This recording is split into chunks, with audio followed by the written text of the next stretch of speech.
Chapter 23. Yang Hai recalled that the Yang Bao had followed him into the capital, so he decided to foreshadow this matter and report it in advance. Of course, according to what Yang Chendong said, privately running a newspaper could be a big or small matter. It mainly depended on how it was said.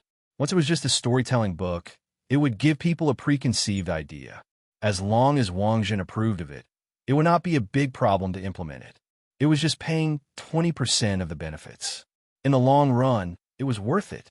When he first heard Yang Chendong's instructions, Yang Hai was shocked by the sixth young master's generosity. He directly gave away 20% of the benefits. Only a person with great courage would be able to do it. He even saw the sixth young master's boldness from this matter. He hated that he was old and could not follow the sixth young master for too long. Otherwise, he would definitely bask in the glory of the sixth young master. But fortunately, his son Yang Nung was also capable and young. He could follow the sixth young master in the future. Presumably, he would not have to worry about food and clothing in the future. He told Wang Zhen about the Yang Bao and said that he would give 20% of the benefits. Suddenly, Wang Zhen's eyes narrowed and the corner of his mouth twitched slightly. Okay, I will pay attention to this matter. Yang Hai knew that since Wang Zhen said that he would pay attention to it, there would be no problem. He immediately expressed his gratitude again and then tactfully left. When there was no one else in the room, Wang Zhen's face returned to its serious state. Come. After the voice fell, a person flashed out of the darkroom. He was wearing a flying fish robe and holding a spring-embroidered saber. He half knelt and said, I will listen to your orders. Ji Guang, immediately go and investigate the Yang Bao. See what it is, who is against it, and who is supporting it. Investigate clearly and report back to me. Wang Zhen's eyes narrowed into a line. Without investigation, there was no right to speak. He would not let things go just because he accepted some things from Yang Chendong. He believed in the conclusion of his own investigation. Ji Guang was his private party. He was originally the commander of Longqing's right guard, Qianshi. Later, he was promoted to Governor Qianshi. Because it was convenient to use him, he was transferred to the position of Qianshi in the Brocade Guards, a lower third-rank official. It was worth mentioning that in the first month of that year, the hereditary position of eunuchs was officially implemented. Ingzong gave Wang Zhen's nephew, Wang Lin, the commander of the Imperial Guards, Qian Liang, Gao Rang's nephew, Gao Yu, Chao Jisheng's brother, Chao Zheng, and Kai Zhong's nephew, Kai Ge. The emergence of this system raised the status of the eunuchs to almost the same as the important ministers. Without a doubt, Wang Zhen was the boss of these people. Naturally, his subordinates would carry out his orders unconditionally and do their best. Wang Zhen wasn't worried about being deceived by Ji Guang's investigation. This was also because it was his first time dealing with Yang Chendong, so he had to be careful. This subordinate understands. Ji Guang replied, then retreated without any signs of life. Wang Zhen was left alone in the hall. He smiled and said, the sixth young master, Yang Jitong, Yang Chendong. Interesting. Haha, if you abide by the law, I won't be stingy and give you a good fortune after accepting your gift. With Yang Hai's appearance in the capital, Yang Bao soon appeared here. In order to make it easier for the people in the capital to read, it started from the first issue. The appearance of Legend of the Condor Heroes and Xiao Li's Flying Dagger naturally attracted the attention of the people in the capital who were lacking in spiritual food. This was because of the geographical location. Yang Bao was already so famous in Jianing, but because it was too far away from the capital, no one knew about it. This was unlike the modern age where the internet was so developed that even the smallest matter could be hyped up and made known to everyone. The sudden appearance of Yang Bao attracted the attention of many people, but at the same time, it was not well received by some people. They discussed in private about the nature of this report and what it could be used for. It was just that the emperor hadn't said anything, so they couldn't make up their minds and didn't know what to do. Yang Chendong, who had returned to Jianing Prefecture from the Black Wharf, had been paying attention to the movements in the capital. Yang Bao was nothing more than a test. At this time, there was no intellectual property right, and there was no way to guide public opinion. He didn't know whether this thing could gain a foothold in the capital, but he knew that if the great Ming dynasty couldn't accept this, he had to be more careful and cautious in the future. It was even debatable whether he would have a trip to the capital in the future. Under Yang Qindong's attention, the wheel of history continued to turn as usual. On the 14th of July in the 11th year of the Zhengtong dynasty, Yang Pu, the last Yang of the Three Yangs, died. Yang Pu's death meant the end of the Three Yangs era. Some of their original forces began to suffer a blow, and some forces that wanted to replace them began to stir. More than a month after Yang Pu's death, the incident began to break out. Unexpectedly, Yang Bao, which seemed to have gained a foothold in the capital, was the first to bear the brunt. On this day, in the main hall, there was a sudden condemnation against the descendants of Yang Rong. When Yang Rong was in power, he was known as Danyang. He was the Minister of Works, Assistant Minister, Grand Secretary, and other positions. Naturally, he had great power. Therefore, he promoted some people, but there were only so many positions, so he naturally offended a group of people. Because of this, many people were upset, but they didn't have a chance. Now that Yang Pu was dead and the Three Yangs were in decline, there were naturally some people who hit him when he was down. Some people even mistakenly thought that their actions should be in accordance with Wang Zhen's wishes. Because in the third year of the Zhengtong dynasty, there was a fierce struggle for power in the court. The leader of the eunuchs, Wang Zhen, took advantage of the child Ingzong's ignorance and companionship to lure him to play, and then presented him to his playmate to win his favor.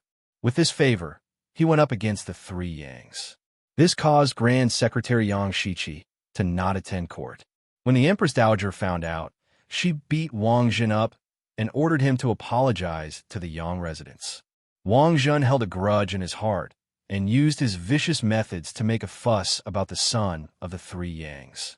He sued the son of the second Yangs and his friends for taking bribes for personal gain, causing a huge uproar and ruining the reputation of the second Yangs.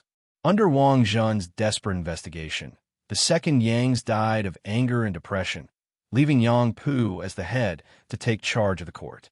Now, that even Yang Pu was no longer around, wasn't it the best time to step on the descendants of the Three Yangs? Yang Bao was the unlucky one that came to the muzzle of the gun. Niheng was one of the people who had been suppressed by the Three Yangs. Perhaps his vile nature was seen through early on, but he, who felt good about himself, had always been suppressed. It wasn't until later on that he sucked up to Wang Zhen that he rose step by step, becoming the Minister of Imperial Affairs and Assistant Minister of Revenue, becoming a rank 3 official. Knowing that Wang Zhen once had a conflict with the Sanyang family, Niheng was eager to show off. He did not ask for Wang Zhen's permission in advance and suddenly attacked the Yang Pao in the court assembly. He even said that the private publication was a troublesome matter and that it would lead to a disaster in the end. When the officials, including Ingzong, were all confused, Niheng said that the reason why Yang Bao appeared and was discussed by everyone in the streets and alleys of the capital, and was even sought after by a portion of people, was because it had a dark background. This dark background was the Minister of Personnel, Wang Ji, the Right Assistant Minister, Zhao Xian, and the others. It was because they had received Yang Rong's favor that they secretly supported Yang Bao in the name of repaying his kindness. Niheng's sudden move stunned Ingzong, the officials, and even Wang Zhen. Everyone knew that Niheng had relied on Wang Zhen to get to his position. Because of this, everyone thought that it was Wang Zhen's idea. Many people immediately shut their mouths, afraid that they would be implicated. Wang Ji and Zhao Xian originally didn't want to speak, but this matter involved them, so they had no choice but to speak up. Niheng, you're slandering me. It's only because you did things unfairly that I couldn't help but say a few words to you. You're taking revenge here. Your actions are too vulgar. Besides, when have I ever had any contact with the 6th young master of the Yang family? I don't even know him, so what you are saying is nonsense. Zhao Xian walked out from the group with a face full of indignation. Many people knew that there was a grudge between Niheng and Zhao Xian, the director of the Ministry of Appointments. Niheng framed Zhao Xian because of his grudge. Yang Bao was just an innocent bystander. However, there was one person who saw it very clearly. He was the Ministry of Personnel Minister Wang Ji. Wang Ji had replaced Guo Gu as the Ministry of Personnel Minister in the 8th year of Zhengtong and was in charge of all officials. Since ancient times, the Ministry of Personnel had a saying that officials were one level higher. Those who were able to occupy this position were all cautious and conscientious people. This time, he was suddenly reprimanded by Neihan in front of the court because he had a good relationship with Zhao Xian, the director of the Ministry of Appointments. Since he had made a move on this person, if he did not take care of himself, it would not be long before he would be implicated by the counterattack. Thus, he had implicated himself. After thinking through the crux of the matter, he was worthy of being a minister. He didn't argue with Niheng like Zhao Xian. Instead, he stood out and said solemnly, "I did not know about the matter of Yang Bao. It's just that I've read a few magazines recently, and it's just that there are two interesting stories in them. They also talked about the might and glory of our dynasty and did not do anything to harm the country. I once thought that the person who created this newspaper was very talented. Later, I learned that it was done by the youngest son of Scholar Yang. I was even more impressed that Duke Yang had a successor. Thus, I boldly suggest that the court should promote more talented young people to be used by the country." After speaking, Wang Ji placed the ceremonial tablet on the ground. Then, he knelt down and buried his head deep in the ground. He saw the crux of the matter with one glance. "Didn't you, Niheng, attack me with the dark background of Yang Bao? Then I will solve the problem from the root and clear the name of Yang Bao. Let's see what other tricks you have." Chapter 24. As the Minister of the Ministry of Appointments, Wang Ji had the right to recommend someone. Recommending a talented young student in front of the imperial court was the most appropriate move. In addition, Yang Qindong was born in the Yang family. This move could show his virtuous reputation after taking care of his friends. This move was really impeccable. The move to open up another path. Wang Ji's words made Niheng freeze on the spot, and he was somewhat at a loss. He did not expect that the other party would avoid the important and dwell on the trivial, directly pointing out the cause of the matter. This was completely different from what he had thought before. Niheng thought that whether it was Wang Ji or Zhao Xian, they would first find a way to escape and clarify their relationship with Yang Rong. In this way, it was bound to arouse the dissatisfaction of some of the pro-Yang faction in the imperial court. At that time, he only needed to insist that the other party had something to do with it. After all, the influence of the three Yangs was deep and wide. Who in the imperial court could say that they had nothing to do with it? This was called yellow mud falling into the crotch of one's pants. Even if it was not shit, it was shit. Who would have thought that the other party did not evade their relationship with Yang Rong? Perhaps they could not evade it, so they simply took the opportunity to recommend the sixth young master of the Yang family. As a result, his wishful thinking was completely ruined. Wang Ji was worthy of being a minister. Avoiding the important and dwelling on the trivial, and opening up another path completely ruined Niheng's goal. This also made him feel that the situation was not right. He had to look at Wang Zhen, who was standing next to the emperor, for help. At this time, Wang Zhen's old face was stiff, but his heart was abnormally angry. Ji Guang had already investigated the matter of Yang Bao. The result was naturally that it was a story and a serial article that told a continuous story. Although it recorded some miscellaneous knowledge, it had nothing to do with the system of eunuchs. For a literary magazine like this, there was no threat at all. It could even be said that it was a business method. At least for a few months, it had made a lot of money for Wang Zhen. This made Wang Zhen very happy. Because this was different from bribery, this was a share of the money that he had obtained with his own ability. It was regarded as a legitimate source of money. Wang Zhen was secretly happy about this. And just a few days ago, he even received 2 copies of Yang Bao from the people and gave them to the emperor. Ingzong was also attracted by the legend of the Condor heroes. After all, Ingzong was still a child, only 19 years old, and he also liked stories of gratification and revenge. Because of this matter, Ingzong even asked his teacher, Wang Zhen, to find a complete draft of the Condor shooting. He wanted to read it to his heart's content. Taking advantage of this opportunity, he deliberately put in a few good words for Yang Chendong, so that he did not accept these gifts in vain. First, letting Zong have such a person in his heart and slowly form a good impression of him. At that time, being promoted to an official would be a matter of course. Seeing that everything was going smoothly, Nahin suddenly jumped out and almost ruined his plan. How could he not be angry? Of course, what made Wang Zhen even angrier was that Nihin did not inform him before doing this. This was completely an act of his own volition. It could also be seen that Nihin did not care about him at all. Since that was the case, why would he care about it? Now that he saw Nihin's pleading eyes, he really wanted to slap him and have the Eastern Palace Guard arrest him. His heart was filled with hatred, but Wang Zhen could not do this. Everyone knew that Nihin had sided with him. If something happened to him today, wouldn't people think that he was weak? In this way, it was inevitable that there would be sudden changes, and it would be detrimental to the peace. Just because his heart was filled with hatred, it did not mean that Wang Zhen would not punish Nihin. At the very least, he wanted to teach him a lesson through this matter. Therefore, he turned around and said to Ingzong with a smile, "Your Majesty, Minister Wang is right. The sixth son of the Yang family, Yang Jitong, for the sake of the reader's pleasure from now on, he will only be called Yang Chendong, is indeed a talent. If such a person can be used by the court, it will be a great thing. As for Nihin and Zhao Xian, roaring in the court is really disgraceful. They can each be beaten 5 times with a rod and thrown out of the court." Good, teacher is right. This emperor also has the same thoughts. Come, drag Nihin and Zhao Xian away and beat them 5 times with a rod each. Ingzong sat up straight and spoke with the appearance of a wise emperor. As soon as he finished speaking, the brocade guards came forward and dragged the 2 of them out. From beginning to end, the 2 of them did not speak. Zhao Xian did not dare. He was afraid that if he shouted, it would only make the rod more severe. However, he was still in a state of confusion.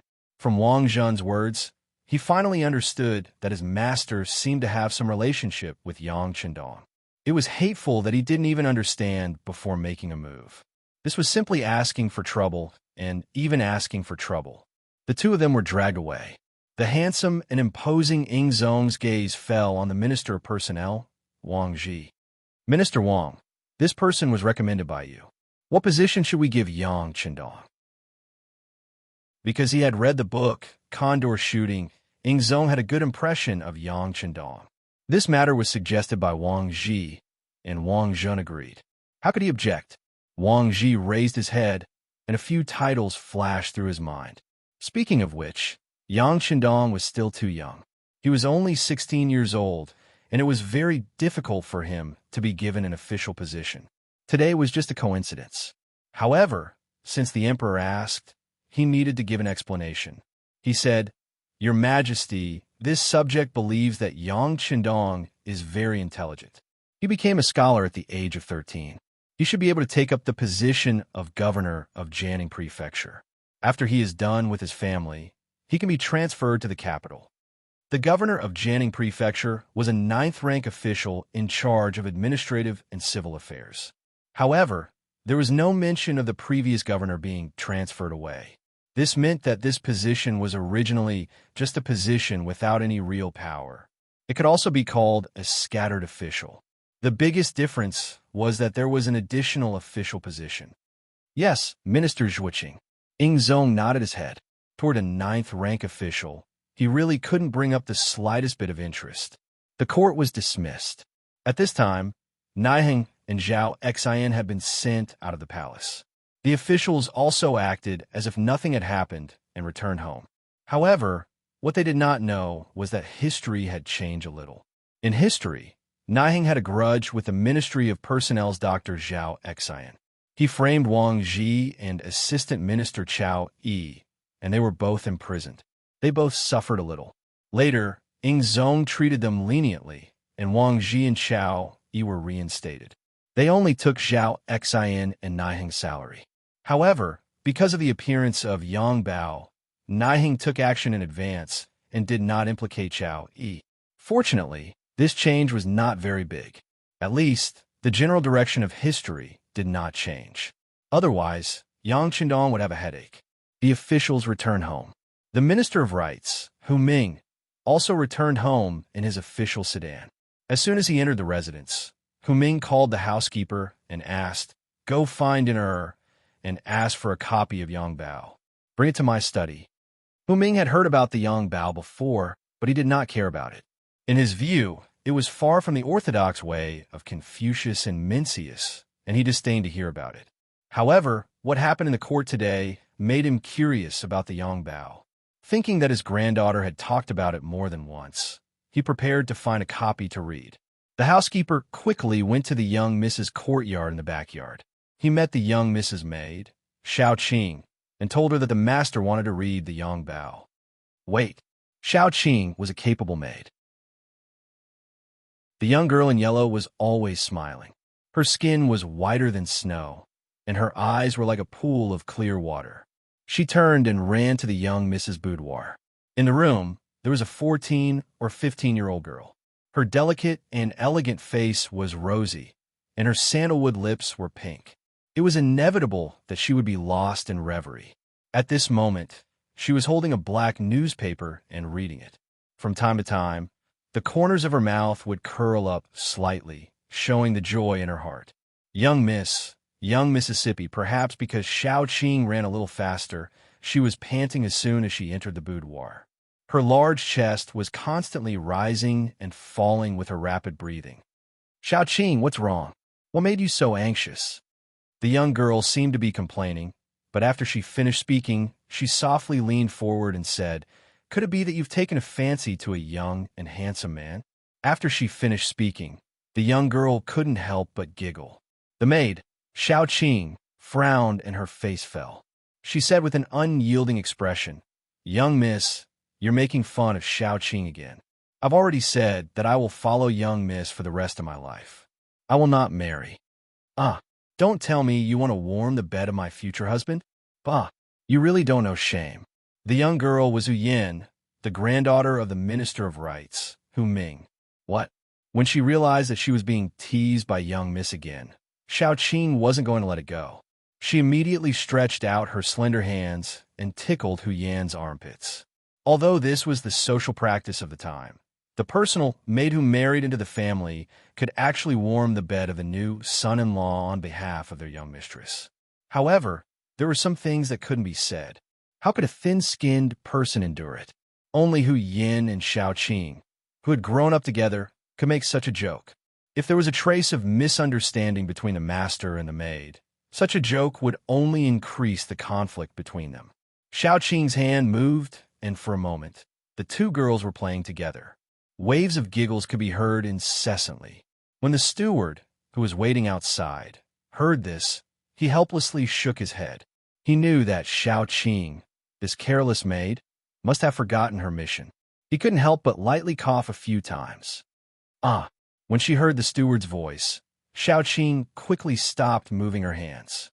She seemed to have thought of something and said, "The steward is still waiting outside. Young miss, old master wants to read Yang Bao." What? Hu Yan also blocked the hand that was about to sneak up on Xiao Qing's armpits. She asked in disbelief. Chapter 25. Yang Bao had been in the capital for quite some time. However, Hu Yan, who rarely left the house, didn't know about it first. At that time, it was very important for women not to leave the house. But one day, when she entered her father's study to help clean, she accidentally saw a copy of Yang Bao on the table. Hu Yan's father was Hu Zhao's eldest son, Hu Changning. At that time, he held the position of protector of the Brocade Guard and was a fourth-rank official. As a member of the Brocade Guard, it was necessary for him to have political awareness and vigilance. For something as new as Yang Bao, it was impossible for him not to study it. Therefore, he brought a copy of Yang Bao back home. However, other than the wonderful story and some general knowledge about life, he really couldn't see any negative thoughts in it. Therefore, he casually put on the desk. He didn't want to become a treasure in the eyes of women. Speaking of treasure, it naturally referred to the wonderful stories inside. This was also the tragedy of society at that time. Women only paid attention to the 3 obediences and 4 virtues. They could only read women's commandments, internal discipline, Analects of Women, and other boring books. They had long been bored of reading similar books. Suddenly, there was an addition of Shooting Condor and Xiao Li's Flying Dagger. Among them, the silly Guijing and the affectionate Li Xuanhuan made Hu Yin unable to put them down. She felt as if she had seen another world. It was full of novelty, curiosity, and amazement. Soon, this issue of Yongbao was finished. She could even recite it backwards. At this moment, Hu Yin only hated that there was only this one issue. Moreover, this was neither the first nor the last issue. This story really had no beginning and no end, and it made people unhappy. This unhappiness quickly turned into anxiety. She anxiously waited for an entire afternoon. When her father finished his work and returned home in the evening, she anxiously begged him, saying that she wanted to read more of Yongbao. Hu Changning was the eldest son of the Hu clan. He was deeply loved by Hu Xiao and greatly favored by the emperor. Because of this, he entered the important department of the brocade guard. Don't be fooled by his stern face when he was working, giving people a feeling that strangers shouldn't get close to him. In fact, he was cold on the outside but warm on the inside. He was especially fond of his little daughter. Faced with Hu Yan's seemingly unreasonable pestering, Hu Zhongning finally gave in and promised to bring more copies of Yongbao home. With Hu Zhongning's guarantee, Hu Yin was happy. Her father even used his privilege to find the first issue of Yongbao, which satisfied her request. The story finally had an end. But because Yongbao had only been developed in the capital for a short period of time and had yet to reach the finale, she could only wait in torment. The Yongbao was not published once a day, but once every 5 days. One could finish reading the entire Yongbao in less than an hour. The following 4 days would be a long wait. During this time, Hu Yin also had some thoughts and went to research the person who wrote this story. It was written very clearly in Yongbao that the Condor Shooter and Xiao Li's Flying Dagger Department were written by the same author. It was Yang Qindong, the youngest and 6th young master of the Yang clan. Hu Yin had heard her grandfather talk about this person. It was said that he had become a scholar at the age of 13. At that time, Hu Xiao was very envious of him at home, saying that Yang Rong had a successor. Hu Yan's memory was not bad. Just by hearing this, she had some impression. Since Yang Qindong was the author, Hu Yin couldn't help but be curious about how this person's brain worked. What was in it? How could he come up with such a wonderful story? She wanted to know more about Yang Qindong, so she went to her grandfather's place, hoping to find out more about him. What kind of person was Hu Xiao? It was not an exaggeration to say that he was a shrewd person. In history, to be able to hold the position of Minister of Rights during the Ming Xuanzong dynasty, he had experienced the 4 dynasties of Emperor Ying, Emperor Jing, and Emperor Xian for more than 30 years without falling. How could ordinary people compare to him? When his granddaughter, Hu Yin, appeared, just a few words from her made him feel a trace of a different flavor. He also asked a few words and found out about the Yongbao. Only then did he know why his granddaughter wanted to know about the Yang clan's 6th young master. This was the first time Hu Xiao heard the name Yongbao. However, he had never paid much attention to it. What kind of good thing could a 15 or 16-year-old youth write? What kind of thing was worthy of his attention? Therefore, even though his granddaughter had recommended it several times, he had never looked at it. Today's court assembly had started with Yongbao and ended with Yongbao. Yang Qindong had become the governor of Jianing Prefecture at the age of 16. Although it was a very small 9th-rank official, it was undoubtedly an official's position. Moreover, he did not rely on his family to obtain it.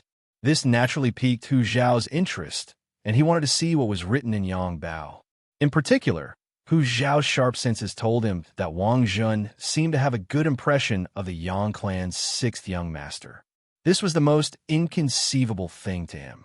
Who in the court did not know about the conflicts between Wang Zhun and Sanyang. In the past, whenever it involved Sanyang, no matter who it was, they would be trampled on by Wang Zhun.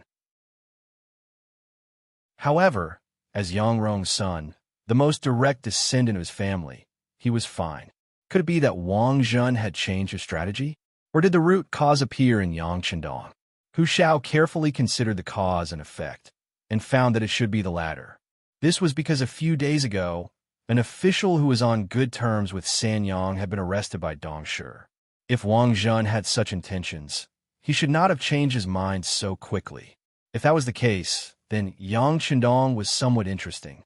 He was clearly Yang Rong's son, but he could obtain Wang Zhen's support. How'd he do it? Of course, Hu Shao did not believe that Yang Chendong had done everything by himself. He guessed that there must be some expert. Who was this person? This really piqued his curiosity. He asked the butler to find Yang Bao to see if he could find any clues from it. In Mrs. Room, Hu Yin immediately became happy after knowing that the maid Xiao Qing was not joking. Great, grandfather also wants to read Yang Bao. Then I'll send it to him immediately. There was a reason why Hu Yin was so happy. She had asked Xiao Qing to go out and find out that Yang Bao first appeared in Yang Chendong's hometown, Jianing Mansion, and Yang Chendong was there. It was later spread to the capital.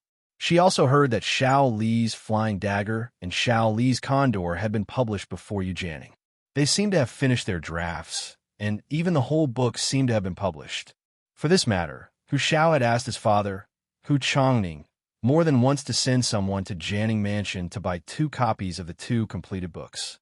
However, his father refused. In his opinion, Yang Bao was published once every 5 days in the capital, and they could slowly read it. Moreover, it was a miscellaneous book. Girls should be more mature and not always want to listen to novel stories. After that, Hu Yin was angry for several days.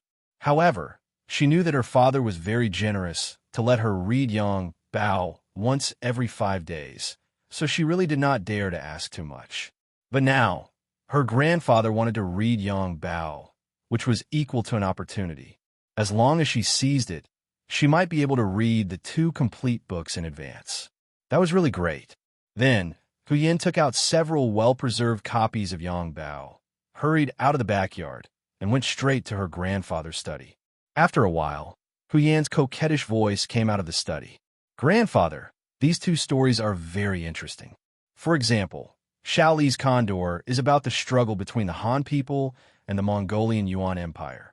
It shows a kind of national integrity, but I don't know what the ending is. Blinking her beautiful big eyes, Hu Yin had an aggrieved look on her face. Hu Shao shook his head gently. How could he not see that his granddaughter was playing hard to get? She wanted to take the opportunity to ask him to get the complete books of Xiao Li's Flying Dagger and Xiao Li's Flying Dagger. He had heard that the complete books had appeared in Jianing before. Although there were not many of them, they could not be considered too few. At least for someone like Hu Shao who had been in the officialdom for decades, if he wanted to get it, he could find a way. However, Hu Shao still did not have the intention to agree. He wanted to see how Yang Bao was first. Just like that, with his granddaughter sighing from time to time, Hu Chong just treated it as a joke. He sat in the armchair and slowly read Yang Bao. However, only he himself knew what he was really thinking. This scene was not just happening in the Hu residence. After today's morning court, Hu knew how many important ministers and officials in the capital began to search for Yang Bao. While they were trying to understand it, no one knew what they were thinking. Others might still be watching and thinking about the deeper meaning of this scene in the morning court. But one person did not have the time to think about this, nor did they know what was happening in the imperial court. He was currently giving Tiger's Mane his last lesson. In short, the intelligence department is the clairvoyant and the clairvoyant. If they can know what is going on ahead of time, they can have more time to deal with the problem. Often, they can turn the tables. After saying this, Yang Chendong patted Tiger's mane on the shoulder, his eyes filled with hope and expectation. The establishment of the Security Bureau was the matter that Yang Chendong had been paying the most attention to recently. And intelligence was of the utmost importance. Intelligence warfare referred to the confrontation of intelligence systems between the enemy and our side in order to achieve military victory and protect our side's cases and interests. Obtaining an advantage in intelligence was an important guarantee for military victory. Just like the Ming Dynasty's Eastern Faction Guards and the Imperial Secret Service, when they were at their most powerful, could the emperor know what his subordinates were doing last night? Were they happy or disappointed? Did they drink when they were happy? Did they sigh when they were disappointed?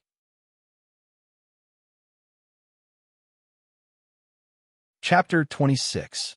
Being familiar with all the situations of a staff played a very positive role in better controlling them and understanding them. Yang Shandong wanted to establish the Security Bureau, first of all, for his own safety, and to use this department for his own use. Naturally, the person in charge became the top priority. After thinking about it, Tiger's Mane was chosen, not for anything else, but because of his loyalty. Yang Shandong had no doubt that if someone wanted to kill him, Tiger's Mane would be like a motionless wall blocking in front of him. If he couldn't trust the person who accompanied him since childhood, then who in the world could really make him feel at ease and truly believe? Tiger's Mane was chosen, and then he was singled out by Yang Shandong and trained for a long time. At the same time, Yang San was also trained. This person's character was calm and taciturn. In some ways, such a character was suitable for intelligence work, so he was trained as Tiger's Mane's deputy. Because the two of them were ignorant about intelligence, Yang Shandong taught them step by step, and it took them 2 months to finally give them a deeper understanding of intelligence issues and how to operate. At this point, the Security Bureau was established, and Tiger's Mane became the first director, and Yang San was the deputy director. For the time being, there were only 2 of them in the entire Security Bureau. But Yang Shandong believed that it wouldn't take long for this department to grow. In order for this day to come sooner, he took out 10,000 taels of silver at once to show his support for this day. Many things were on the right track, such as Yang Bao and the Four Seas restaurant, which could be described as making a lot of money every day. However, even so, compared to the gains of Kaohsiung's navy, it was still a small matter. Robbery is always the fastest way to make money. This is an indisputable fact. With money, naturally you have to do what you like to do, what you should do. What he liked to do was naturally to breathe freely. He wanted to enjoy everything as much as possible, while also bringing his influence to the world. Leaving his name in the annals of history was the goal of many people. Speaking of which, Yang Shandong did not have any ill feelings towards Great Ming. Compared to other dynasties, it was still much better. Compared to the political marriage between the Han and the Tang, the alliance between the Tang and the Song, they showed their unyielding character. They did not engage in political marriage, did not compensate, did not cede land, and did not pay tribute. The Son of Heaven guards the gates of the country, and the monarch dies for the country. Just how heroic was this? Everyone who heard this couldn't help but tremble in excitement. Yang Shandong naturally admired such a country. Unfortunately, prosperity was followed by decline. Ever since Ingzong's Tumu Castle incident, the Ming dynasty had entered the middle of its decline. Towards the end, he was overthrown by the commoners who did not have enough to eat. In the end, he allowed a few 100,000 people to become the emperor, ruling over the Han people for over 200 years. Later on, when the Eight-Nation Alliance entered Beijing, the Qing government was unable to cede land and pay compensation, causing China to suffer a great loss. These were all historical events. However, since Yang Shandong had accidentally come here, he naturally would not allow such things to happen again. He wanted to change everything as much as possible. He wanted to find a way to make Huaxia stronger and even make it the true center of the world. One day, every Chinese person would be able to walk out with their head held high. Whenever he introduced himself as a Huaxian to others, he would receive heartfelt respect and reverence from others. At that time, he would not let down the heavens, allowing him to live another life. Of course, doing all of this was extremely difficult. Yang Shandong understood how big the world was much better than the people of the Ming dynasty. However, it was because he understood that he had confidence. It was because of the weapons in the warehouse that were hundreds of years more advanced. When a person had enough power, it was terrifying. This was because with just a thought, the commoners would suffer. If they were not careful, they would become sinners for eternity. On the other hand, if such power was used to benefit the commoners and the country, it would also play an extremely positive role. Yang Shandong's idea was the latter. He hoped that through his own efforts, He could change the outcome of the Ming dynasty being destroyed in a few hundred years. He also wanted to change the situation where the Han people were slaves. All of this would undoubtedly be a lofty goal, and he would need to put in a lot of effort to achieve it. Taking advantage of the Ming dynasty's maritime ban, he had worked hard to build a powerful navy. Now, he had also worked hard to establish the Security Bureau. Fortunately, Tiger's Mane and Yang San were both diligent and eager to learn. They carried forward the spirit of not being ashamed to ask for help. This allowed them to learn a lot in the past 2 months, and their understanding of security and intelligence had reached a new level. At this time, Yang Shandong had to think more about his own safety. This was because he was not unknown. It was just that once he walked the path of power, he could only move forward and not turn back. Otherwise, it would be as if he had stepped into a bottomless abyss, and not even his bones would be left. He took out 10,000 taels of silver and handed it to Tiger's Mane. He said, "You should familiarize yourself with your work as soon as possible, and then recruit people. Remember what I taught you before. Don't underestimate the role of any one person. Often, big things are caused by small people. Perhaps a street gangster, a peddler, a street sweeper, or even a beggar will play a key role in certain situations. Therefore, the people you use are destined to not stick to one pattern." Do you understand the meaning of this sentence? Young master, we understand. What you mean is that as long as people are useful to us, we can rope them in. Even those useless people, as long as they have ambitions, can be used as our hidden pawns.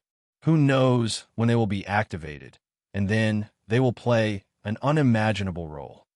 Tiger's Mane thought about what the 6th young master had said and taught him and summarized his answer. Very good. He gave them an encouraging look. All right, you can leave now. Don't be too anxious. Think about what to do next. Once you have decided on something, don't worry about it. Don't be afraid of spending money. The young master doesn't lack that. Yes. Tiger's Mane and Yang San left with excited expressions. How could this not be their chance? To be able to catch the young master's attention was a great opportunity in itself. After the two left, Xiao Yin appeared in a flash, as if she had been prepared. She brought a pot of freshly boiled tea to Yang Shandong. Young master, you must be thirsty after talking for so long. Come and drink some tea. This is good tea that the young master spent a lot of money to get from the capital. All right, then drink some good flower tea. Then hurry up and write the smiling, proud wanderer. Yang Shandong, who had already seen through Xiao Yin's intentions, laughed heartily. This caused the girl's face to turn red. After the legend of the Condor Heroes and Xiao Li's Flying Dagger, Yang Shandong wrote the 3rd novel, The Smiling, Proud Wanderer. It was Master Jin Yang's later work, and its narrative had already reached the pinnacle of perfection. The Smiling, Proud Wanderer involved countless scenes, characters, and all kinds of martial arts fighting. But after being written, the scenes changed according to the mood. There were endless changes, but they were all suitable for life. The core of The Smiling, Proud Wanderer was the struggle for power in the martial arts world. In order to achieve this goal, the author seized the Bixies Sword Manual and Sunflower Manual. The work praised chivalry, benevolence, wealth and honor, and the noble spirit of unyielding might.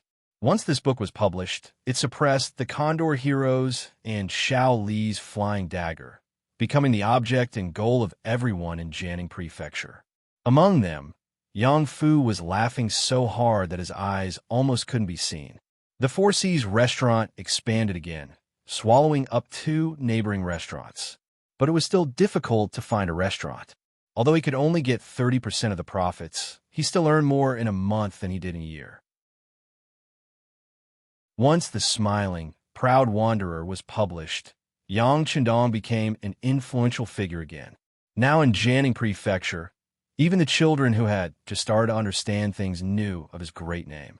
It could be seen that his influence was widespread.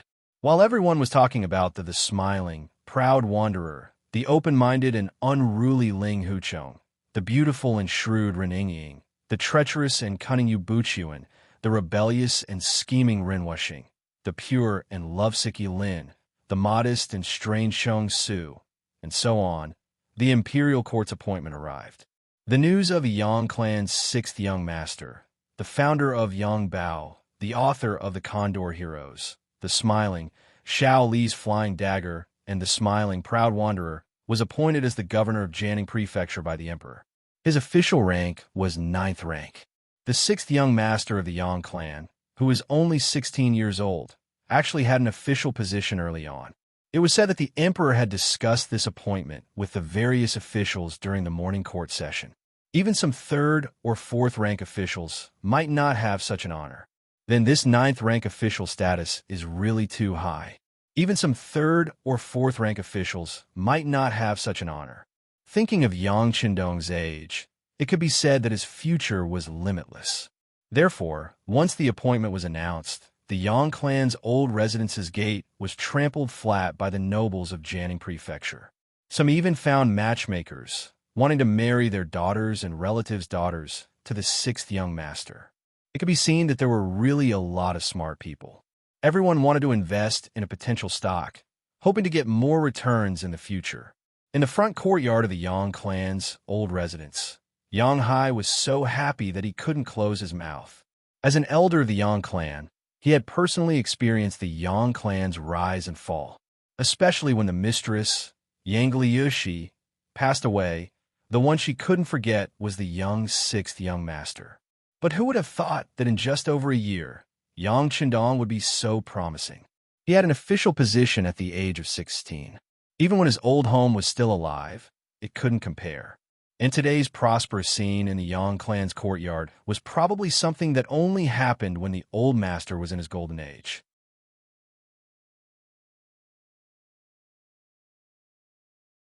Chapter 27. For a moment, Yang Hai was grinning from ear to ear. He knew that it was because he had gone to the capital, met Wang Zhen, and gave him a gift. But wasn't that what the young master was thinking? Compared to other young people, the sixth young master's calmness was definitely rare. Compared to Yang Hai, who was standing there laughing foolishly, the maid Qiao Yin's expression became very ugly. Especially when some of the matchmakers who had come to play matchmaker saw Qiao Yin ask the sixth young master if he had any intention of marrying a wife. Her face turned red with anger. If not for her face and not wanting to dampen everyone's spirits on this joyous day, she would have chased them away. At the moment, the Yang family's old residence was very lively, but as the person involved, Yang Qindong, Tiger's Mane, Beta Persei, and the other servants had already gone to the Yamen of Jianing Prefecture to pay a visit to the prefect, Li Daotong. Li Daotong was a jinshi at the end of the Yongle period of Qingzhou.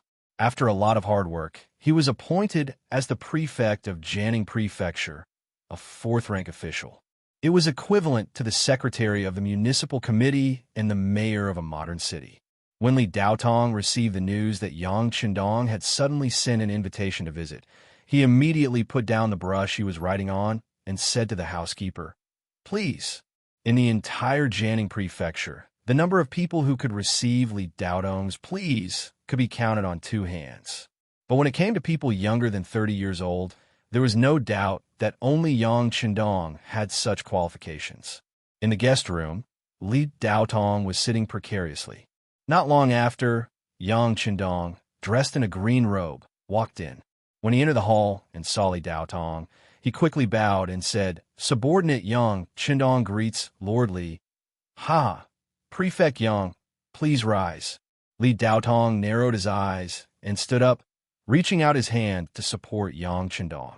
Yang Qindong smiled and used this force to straighten his body. No matter what, now that he was in Jianing Mansion, there were too many things he needed the other party to take care of. He had to give the other party enough face. Li Daotong was confident in his status. Being able to help a ninth-rank official up was already giving him enough face. Speaking of which, it was nothing more than a case of a man flattering a man. Magistrate Li also knew that Yang Qindong had an official position at such a young age, so his future would be bright. Now he was being courteous to him, but it was just to get some good karma in the future. Yang Qindong, who was given a seat, declined with a smile. Then, he sat down on a chair and began to talk about his own affairs. "Lord Li, this lowly official's mother has just passed away for more than a year. Her mourning period is not over yet. Please understand. I understand. Your mother was a woman with a title of nobility. Her passing on to the West, this official, is also very sad. Governor Yang's filial piety is a matter of course, so there's nothing to worry about. How could Li Daotong not see that this so-called position of governor was originally a non-official position? If he could not understand his superior's intentions and ordered him to start working now, he would be criticized by others. Yang Rong was one of the imperial court's auxiliary ministers. There were countless disciples and former officials. As one of the nobility, Li Daotong should take care of his family. Yang Qindong did this for this reason. He did not want to get involved in some tedious matters.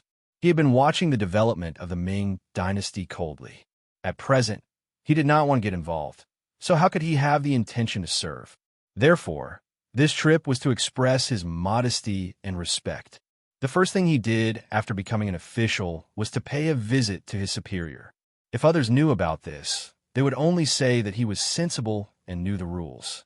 Secondly, he would give up all his functions and go home to be an independent person. It was the most important thing to prepare for his big event. It would not be a waste of time. Now that he had obtained Yang Qindong's approval, Yang Qindong was happy and naturally wanted to express something. He immediately took out a set of L'Oreal women's cosmetics and placed it on the table. He did not know why such women's products would appear in the warehouse. Perhaps it was to serve the families of some officers.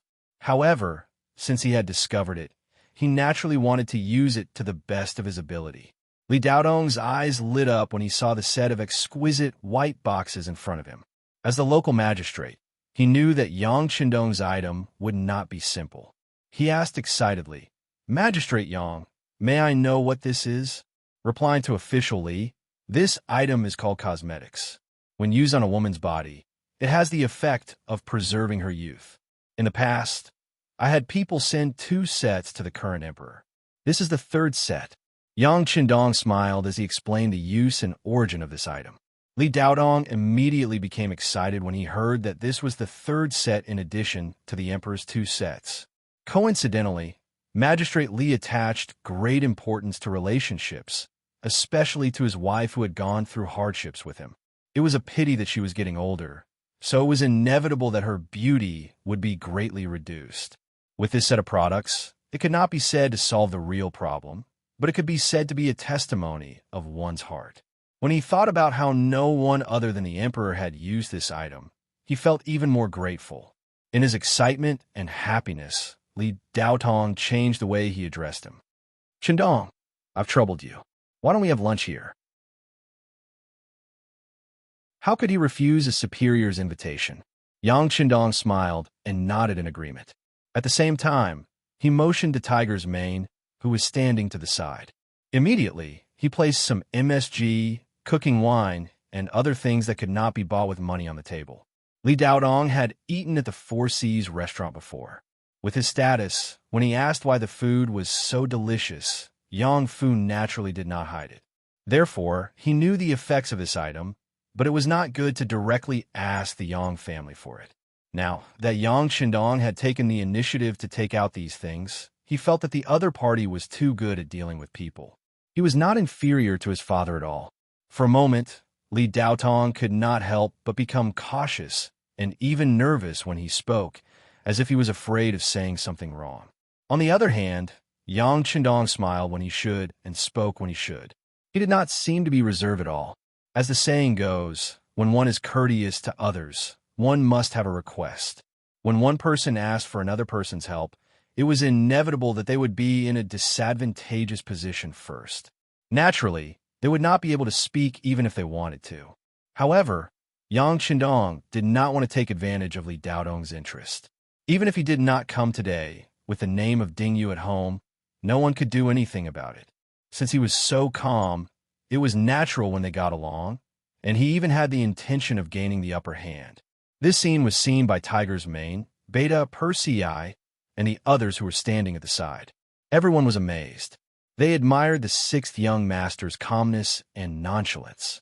Yang Qindong had an official position, and since then, he acted more freely. The people of the Yang family's old mansion also felt proud of him. When they walked out on the street, their chests were raised a little. From Magistrate Li's mansion to the Yang family's old mansion, Yang Chendong continued to keep a low profile. Even when guests came, he recommended them on the grounds that he was not feeling well. However, only the old butler Yang Hai, Xiao Yin, and a few other people who were familiar with him knew that the sixth young master was not in the old mansion at all, but had left. As for where he went, they would never ask. In their eyes, the sixth young master was a person who did great things. Everything he did was not something they could explain. At the Black Wharf by the Sea of Fuzhou, Yang Chendong had not appeared here for more than half a year since the last time he left. As soon as he appeared this time, he felt that someone was spying on him from 10 miles away. Then, as expected, someone came out from the dark. There were even 2 people hiding by the sand, using the camouflage there. Even if they were 5 steps away, it would be difficult to discover them. "Hello, young master." There were a total of 8 soldiers in charge of security, and 3 of them were members of the Cold Front that he had personally trained. Yes, you have to be vigilant at all times.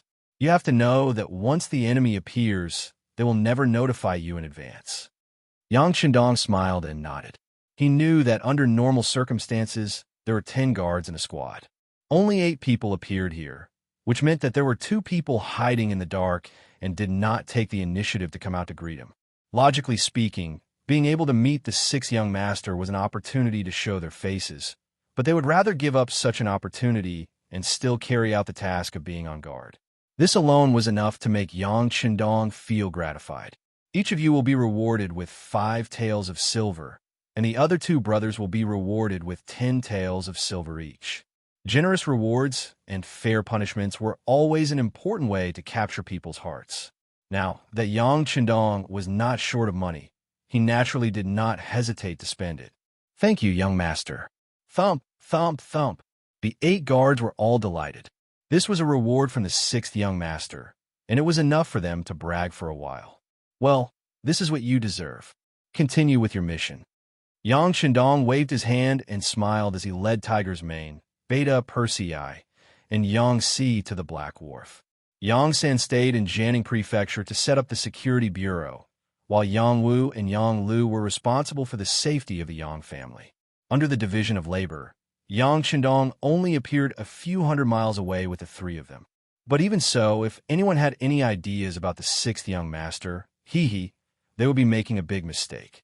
With a large warehouse and advanced weapons in hand, no matter how many people came, they would not be able to do anything to them. It was not an exaggeration to describe the Black Wharf as the speed of Shenzhen's reform and opening up 8 years ago. It had only been half a year, but several factories had already been built. Among them was the arsenal. At present, they could only make bows and crossbows, but with Gao Xiong's continuous supply of iron and copper from the sea, with no shortage of resources, innovation was only a matter of time. The person in charge, Wu Gang, was one of the old people. Cement factory. With a lot of knowledge provided by Yang Chendong, the first batch of cement had already appeared and passed the inspection. Now, more students were being trained to ensure that once a new base was established, a large number of people who knew about cement could immediately use it. The person in charge of this was a person called Jing Guang, who was originally recruited by the old butler, Yang Hai, when he went to the Ministry of Works in the capital. Yang Rong was the Minister of Works for a long time, so he still had the ability to hire a few idle people in the ministry.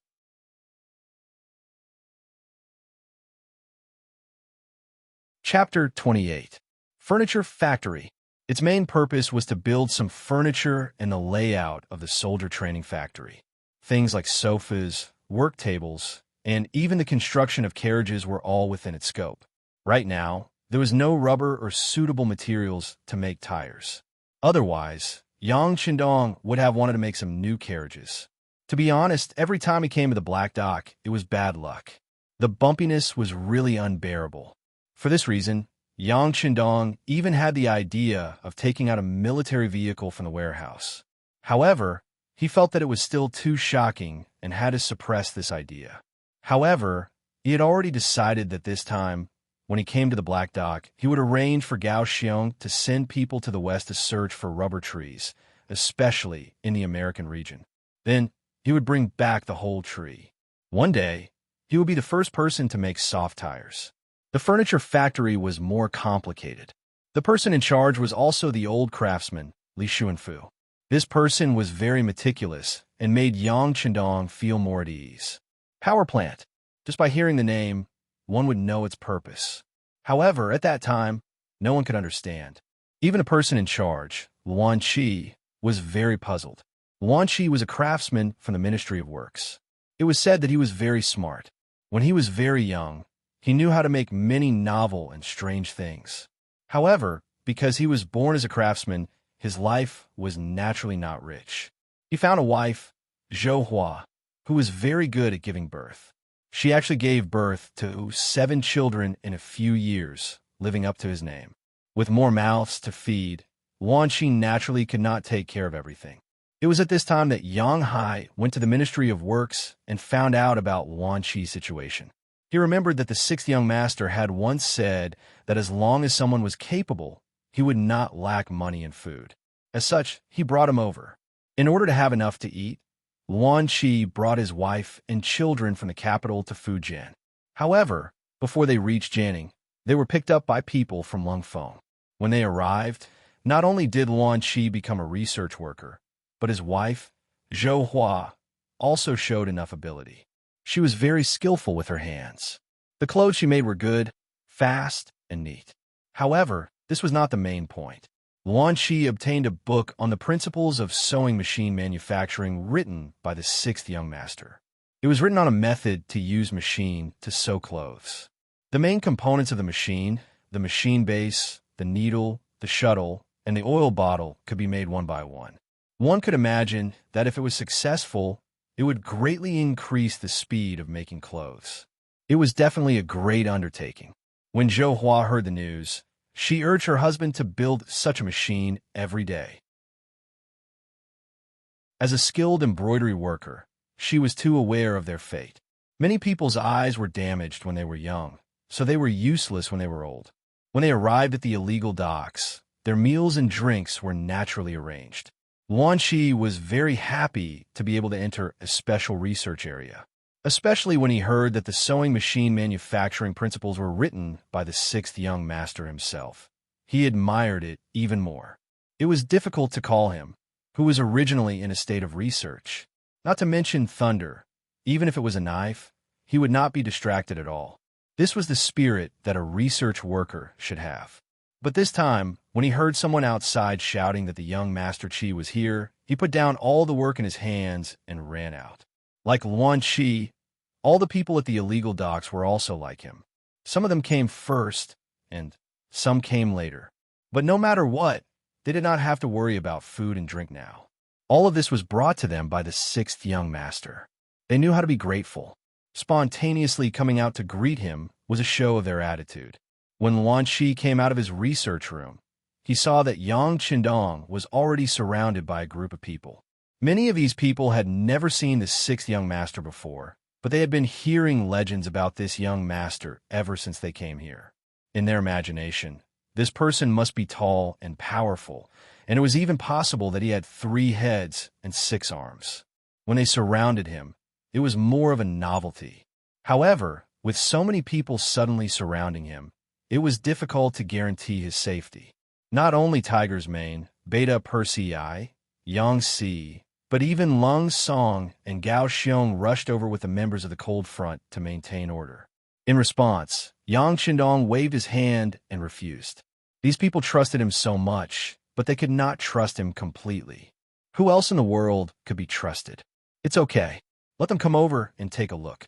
I also want to talk to them. Yang Chendong acted as if nothing would happen. He picked up a cute little girl who was dressed neatly and had bright eyes. He took out a piece of chewing gum and handed it to her. Big brother, how do you eat this? Do you put it in your mouth? The little girl did not seem to be very afraid of people. She was still smiling when Yang Chendong carried her in his arms. Yes, this thing is called chewing gum. It can keep your breath fresh. You have to put it in your mouth, but you can only chew it. Once it becomes tasteless, you have to spit it out. You can't eat it. Oh, by the way, it can also blow bubbles. As Yang Chendong spoke, he put the same piece of chewing gum in his mouth and began to chew it. Little girl, what's your name? Seeing Yang Chendong take the lead and put the chewing gum in his mouth, the little girl was no longer afraid. She also opened the packaging of the gum in her hand and chewed it. As she ate, she said with a smile, "It's so sweet. Big brother, my name is Xiaoyu. My parents said that on the day I was born, it was drizzling for a whole day." Xiaoyu, what a good name. Hee hee. When he said this, Yang Chendong slowly blew a white bubble in his mouth. Seeing this scene that she had never seen before, Xiaoyu was shocked. Her big eyes were filled with a why. Look, fortunately, she was smart enough and quickly began to learn how to blow bubbles. However, this kind of thing requires skill. It is not something that can be learned by a first-timer. In addition, chewing gum is not like bubble gum. There is a certain degree of difficulty in blowing bubbles. It is even more impossible to learn immediately. After Yang Chendong ate a piece of candy, white bubbles came out of his mouth, causing the other children to be surprised and envious.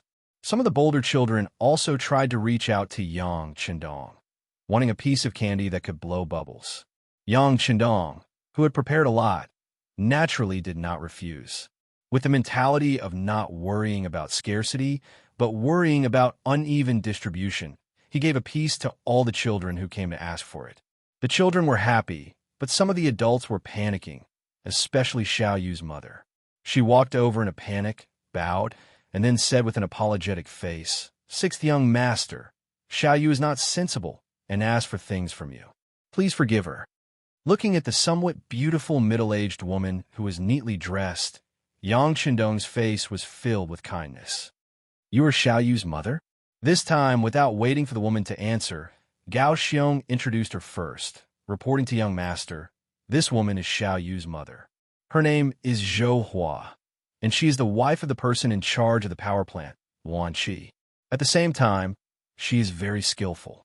We were just about to report to you and ask you to approve her as the manager of the garment factory." Wan Qi? I've heard of this person. Yang Chendong nodded. Long before he came, he had read some information about the illegal docks. Luan Qi was a person with ideas, strong skills, and was regarded as the smartest person. Naturally, his name had long been in his mind. Zhou Hua was originally a little helpless, afraid that her little daughter would do something wrong and offend the sixth young master. Now that she heard that he already knew her husband's name, she immediately felt honored and her expression became much better. "Okay, I'll leave the child to you. Tell your husband that I want to have a good chat with him later," Yang Chendong said politely, and, at the same time, he handed Xiaoyu, who was leaning on his arms, back to Zhou Hua. He had always valued talents. If possible, he did not mind telling Wan Qi what he knew, hoping that he could really create electricity. In that case, countless people would benefit from it, and it would also greatly promote the development of science. Zhou Hua had always been a carefree person.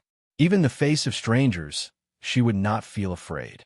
However, she did not know why, but when facing the amiable Yang Chendong, she sweated all over. That was a manifestation of nervousness. Perhaps this was a kind of attitude and respect towards people who were important. The children received the chewing gum and ran away with smiles. Some adults also saw Yang Chendong's true appearance and left with satisfaction. With fewer people around, Yang Chendong walked towards the military camp in the distance, accompanied by Lung Song and Gao Xiong. According to Yang Chendong's idea, the military camp was built very neatly. It was a straight line, giving off a very orderly feeling. Yang Chendong watched the training of the Lung Feng soldiers here.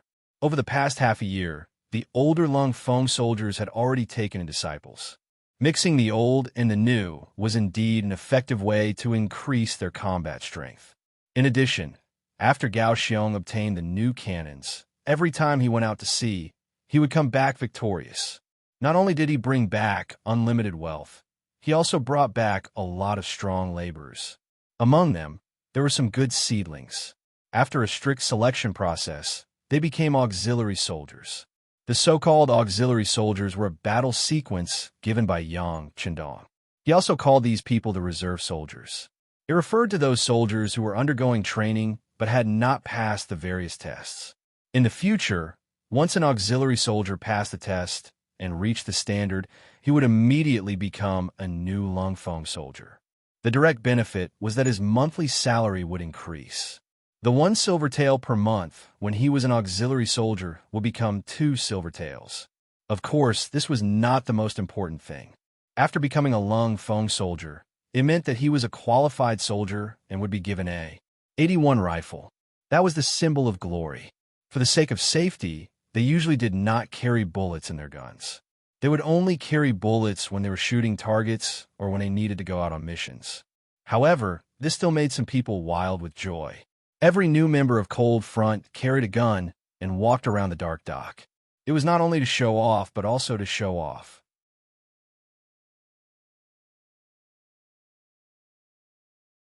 Chapter 29. Lung Song and Gao Xiong didn't stop them. In their eyes, this was an honorable display of status and also a way to increase their sense of responsibility. These people's showing off could indeed boost the morale of the training and ensure that more qualified men would sign up for the army. However, Lung Feng's assessment was too strict. After half a year, the number of auxiliary soldiers had already reached more than 1,000, but only about 100 of them were qualified to carry guns. Yang Qindong stood there in high spirits as he listened to Lung Song and Gao Xiong's report, especially Lung Song, because most of the candidates were plundered from the sea. He wanted to develop the army, but every time he wanted a good seedling, he had to argue with Gao Xiong many times before he could get his wish. As a result, the army only had a platoon of 30 people. This was far from enough to meet his requirements, and he couldn't lead these people to achieve any glorious results. Yang Qindong lightly shook his head at Lung Song's anxiousness. You can't eat a fat man in one bite. These people were born poor. They didn't even have enough to eat before, so their physical strength couldn't keep up. If they wanted to reach the standard during training, it would naturally take a lot of effort. It doesn't matter if they don't have to. Now that they can eat their fill, their physical fitness will definitely improve slowly. When the time comes, more and more people will pass the assessment, and both the Navy and Army will have the opportunity to grow stronger. Haste makes waste. It was unrealistic to expect a person who hadn't eaten their fill for more than a decade to completely recover their body in a short period of time. Yang Qindong had just finished speaking when one of the instructors, Yang, agreed. Yes, young master is right.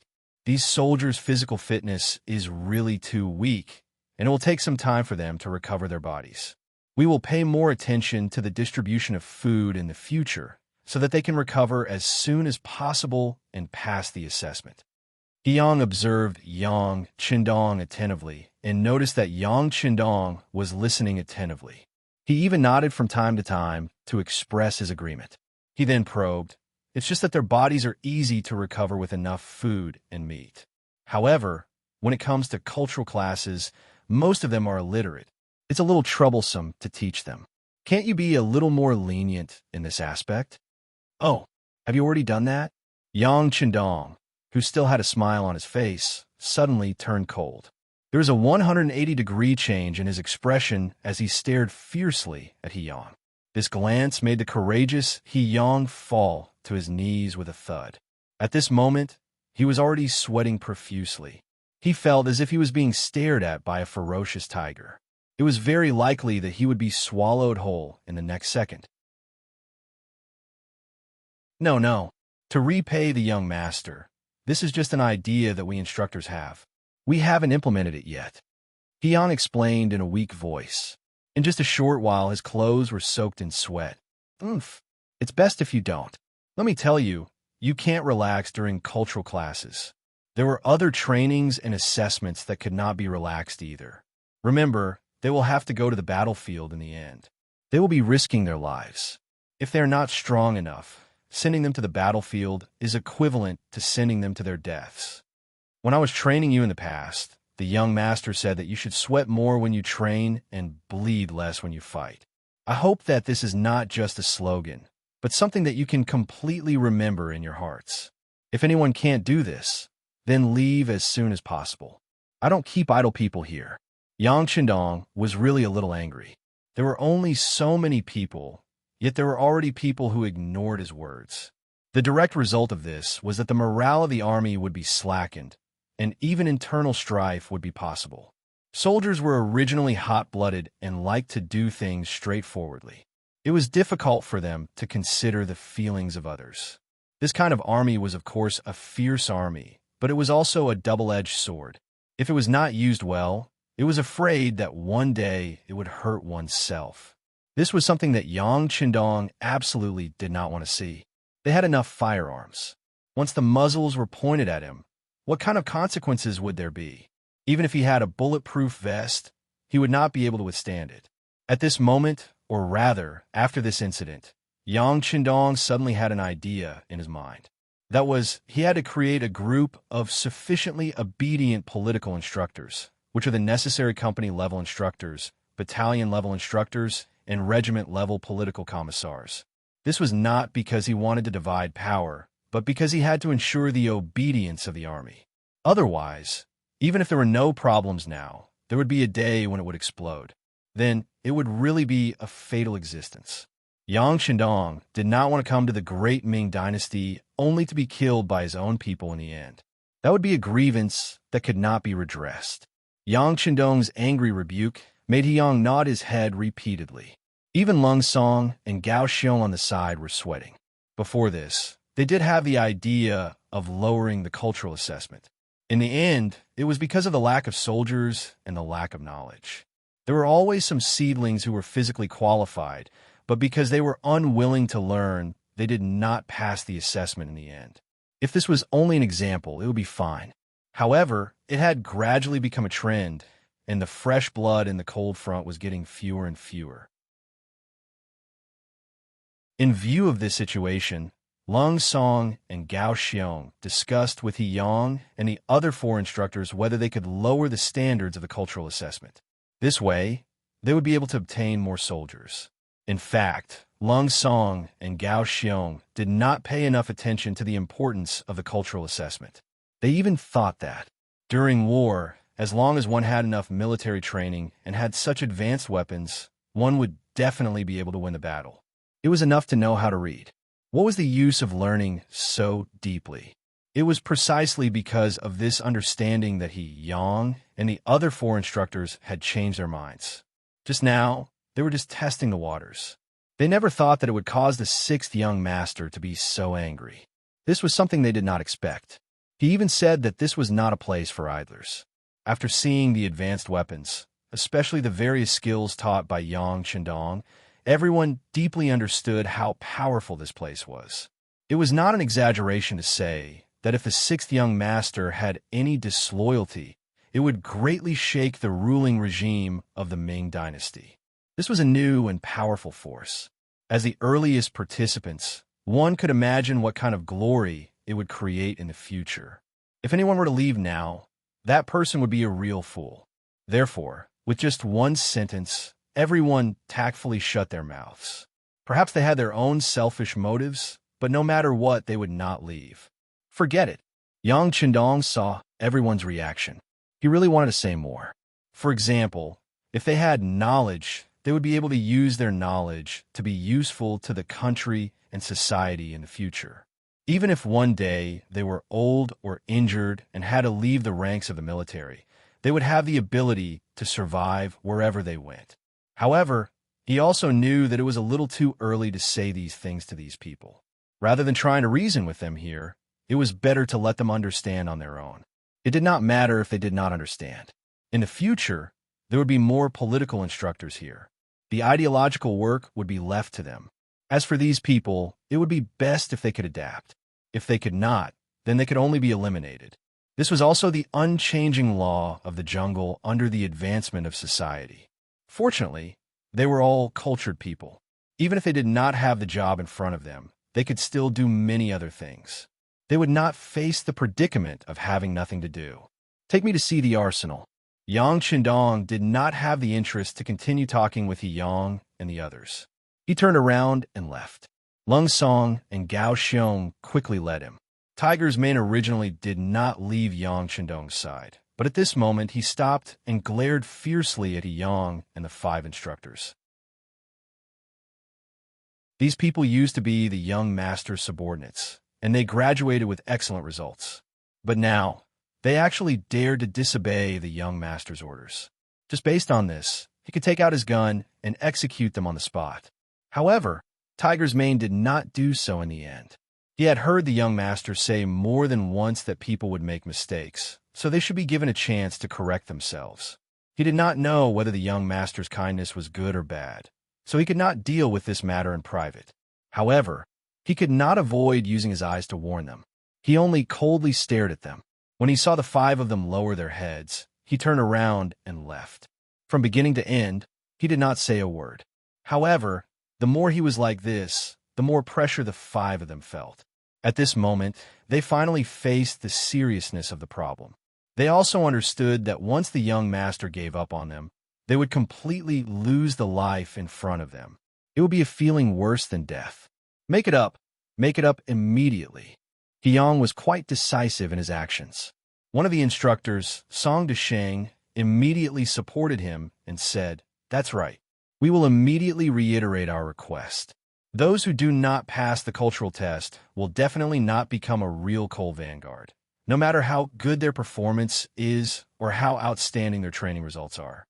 The 5 instructors quickly reached an agreement. After that, this order was announced while Yang Chendong was still inspecting the munitions factory. After receiving the news, Tiger's Mane walked to Yang Chendong's side and reported softly, "Young Master, Yang and the others have reiterated the importance of cultural studies. They're announcing it in the barracks right now." He only nodded.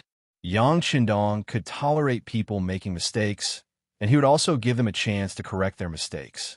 However, this matter had already sounded the alarm for him. When he returned, he would have to consider grooming political instructors. This was already urgent.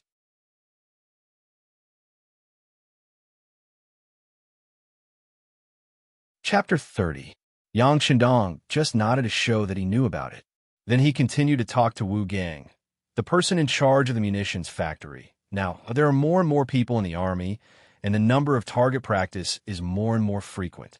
Therefore, we need more and more ammunition. You can't just make bows and crossbows, because there will be fewer and fewer opportunities to use them in the future. It's time to shift your focus. Yes. Wu Gang nodded respectfully and replied, "Last time, young master told me about the process of making bullets. I also took some people to do experiments. I believe that soon we can make our own bullets, but the shells still need some time." Very good. That's the way to do work. You need to be proactive. Don't wait until the last moment to remember what to do. Yang Chendong expressed his appreciation for Wu Gang's attitude and work progress. Finally, he asked with concern, "How is it? Is the gunpowder sufficient?" "It should be enough for now. Captain Gao Xiong met a fleet of gunpowder at sea last time, and they sent it to me. But the quality of the gunpowder is not very good, so it needs to be purified. For this reason, we have decided to find the raw materials to develop the gunpowder ourselves. In this way, the guarantee rate will be higher." Good. Wu Gang's answer and preparation made Yang Chendong very satisfied. Immediately, he expressed his approval for their work. At the same time, he ordered that all the staff of the munitions factory would be rewarded with 2 taels of silver. For those who worked actively and made outstanding contributions, the rewards would be doubled. He also said that whoever produced the first batch of ammunition would be rewarded with 100 taels of silver for each worker who participated in the improvement. After inspecting the munitions factory, Yang Chendong went to the furniture factory and met Li Xuanfu, the person in charge here. Li Xuanfu made a lot of money for Yang Chendong when he made the toilet, so Yang Chendong knew him very well. During the conversation, he not only affirmed the work of Li Xuanfu and others, but also expressed his expectations for their work. That was, they should continue to work hard and make more furniture of better quality for people to use. In the cement factory, he met the person in charge, Jingguang. As for the function of cement, Yang Chendong knew it very well. While encouraging and affirming their work, he also said that once they had a new base, they would need a large amount of cement. At that time, Whether it was the construction of the spacious cement road or the construction of the barracks and residences, they would all be of use. He could not afford to neglect the proper business. Jingguang was a man who didn't like to talk too much. All he did was guarantee that he would produce more backup cement to ensure that they wouldn't screw up when needed. From noon till afternoon, Yang Shindong went to many places and gave very pertinent opinions on some of the things he saw. After having dinner with Lung Song, Gao Xiong, and the others in the barracks, he strolled to Luan Qi's house. During the day, Yang Shindong went to a few factories, but he didn't go to the power plant. This made Luan Qi very nervous. Even during dinner, she was absent-minded and didn't eat much. That's enough. What are you worried about? I said that you would be in charge of the power plant, but who knows what it is? Even you don't know much about it. Since you haven't made any achievements, do you still want the sixth young master to come to your place for inspection? What would he come to see? Zhou Hua was lively and loud. Seeing her husband's absent-minded appearance, she scolded him angrily. Luan Qi was already in a bad mood. Naturally, she didn't want to quarrel with Zhou Hua. She just sat there silently. Her youngest daughter, Xiao Yu, saw this and walked over with small steps. Daddy, don't be angry with Mommy. Actually, the sixth young master is very nice. He hugged me during the day and gave me candy that can blow bubbles. As she spoke, Xiao Yu carefully raised a piece of colorless chewing gum that was wrapped in a piece of cloth high up in the air. The chewing gum no longer had the taste of sugar and couldn't blow bubbles. However, Xiao Yu still couldn't bear to throw it away. She carefully kept it. Xiao Yu, be good. Daddy isn't angry. Luan Qi naturally wouldn't tell her the worries in his heart. He had always been the smartest in the eyes of others. Of course, he didn't want to admit that he didn't know what electricity was. Although he had read books and had some theoretical understanding, he had never seen the real thing. He still couldn't imagine what electricity was. Why did it say that it could emit light and heat? It didn't seem to make sense at all. Wouldn't it have the same effect as the sun? It was too unbelievable. It was too difficult for him to do something that even he couldn't understand. Luan Qi had his own thoughts. Xiao Yu couldn't tell it all. She just stared at the colorless chewing gum in her hand in a daze. Only one piece was too little. She wanted to have a lot. Then, she could also blow bubbles like the sixth young master. Then, in front of her friends, she would be so glorious. Sixth young master, why are you here? Zhou Hua's anxious voice suddenly sounded from outside the door. There was even a hint of fear in her voice. What? You have some kind of monster here that eats people. Can't I come? Yang Shindong's kind voice sounded. Then, the door curtain was pulled open. The sixth young master, who was dressed in camouflage, strode in. The sky was already dark.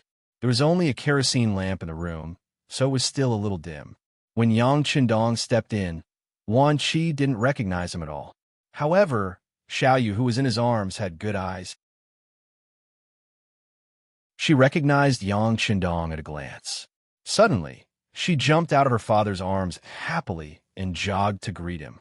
Yang Shindong was very cooperative as he bent down to take Xiao Yu over and carried her up in his arms. Xiao Yu seemed to be naturally close to Yang Shindong. She wasn't afraid at all. Instead, she wrapped her arms around his neck and giggled. Big brother, do you still have chewing gum? Xiao Yu is useless. I blew it for the whole afternoon, but didn't blow a single bubble.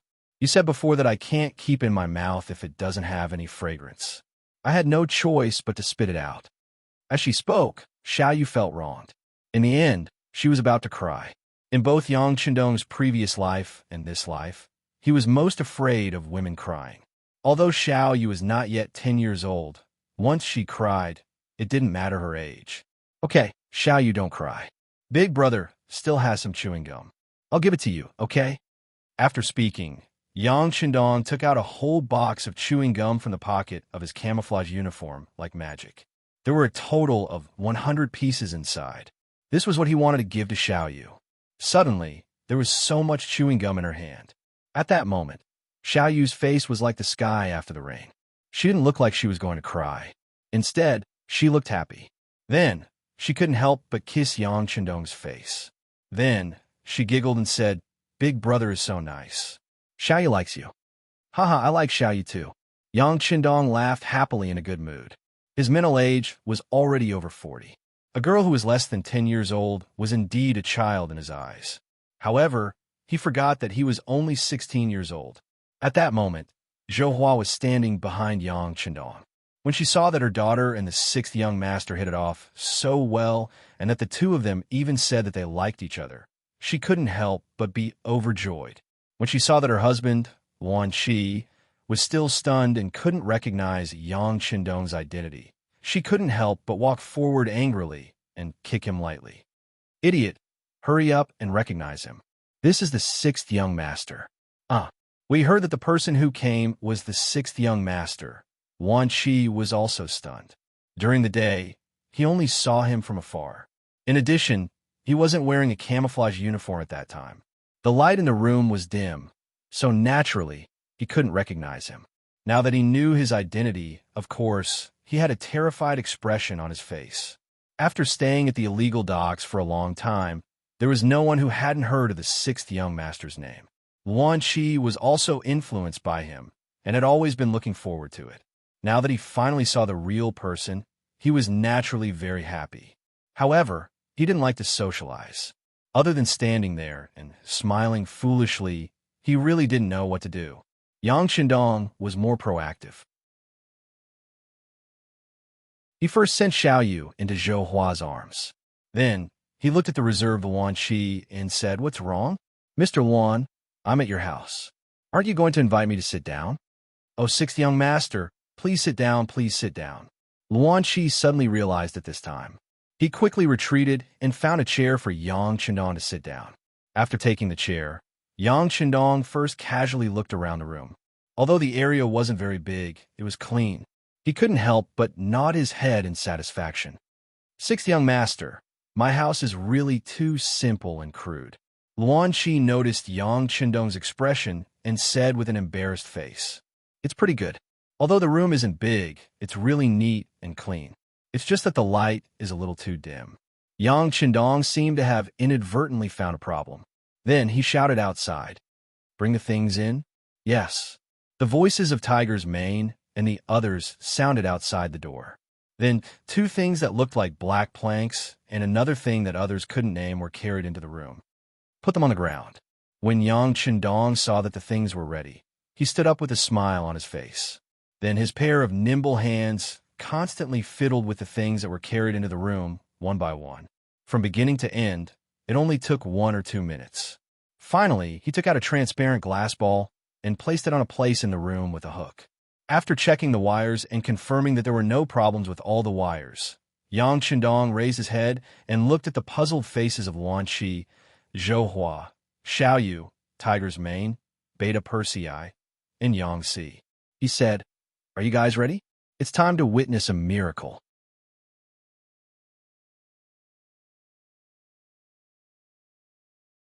Chapter 31. Of course, none of the people present knew this famous line. Everyone still looked at Yang Chendong with a puzzled expression. Until now, they still couldn't figure out what the sixth young master was doing.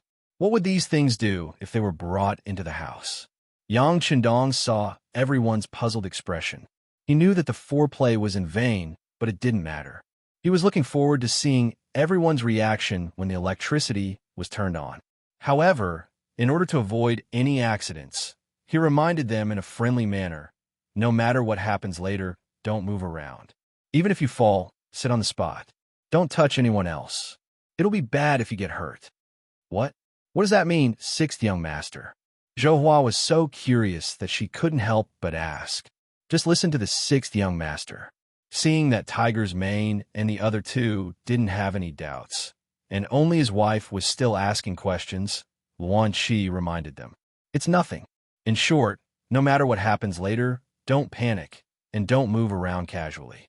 Yang Chendong knew that no matter how much he said, it wouldn't be as surprising as seeing it with their own eyes. Therefore, after laughing, he connected the last wire to the battery holder. When he did this, Zhou Hua was still puzzled.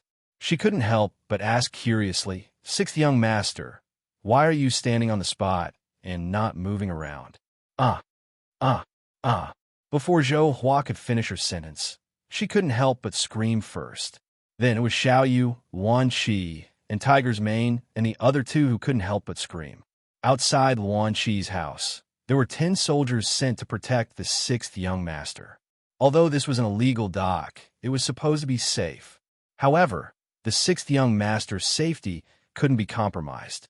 Therefore, after a discussion between Lung Song and Gao Xiong, they decided to send 10 soldiers, led by Tung Shan.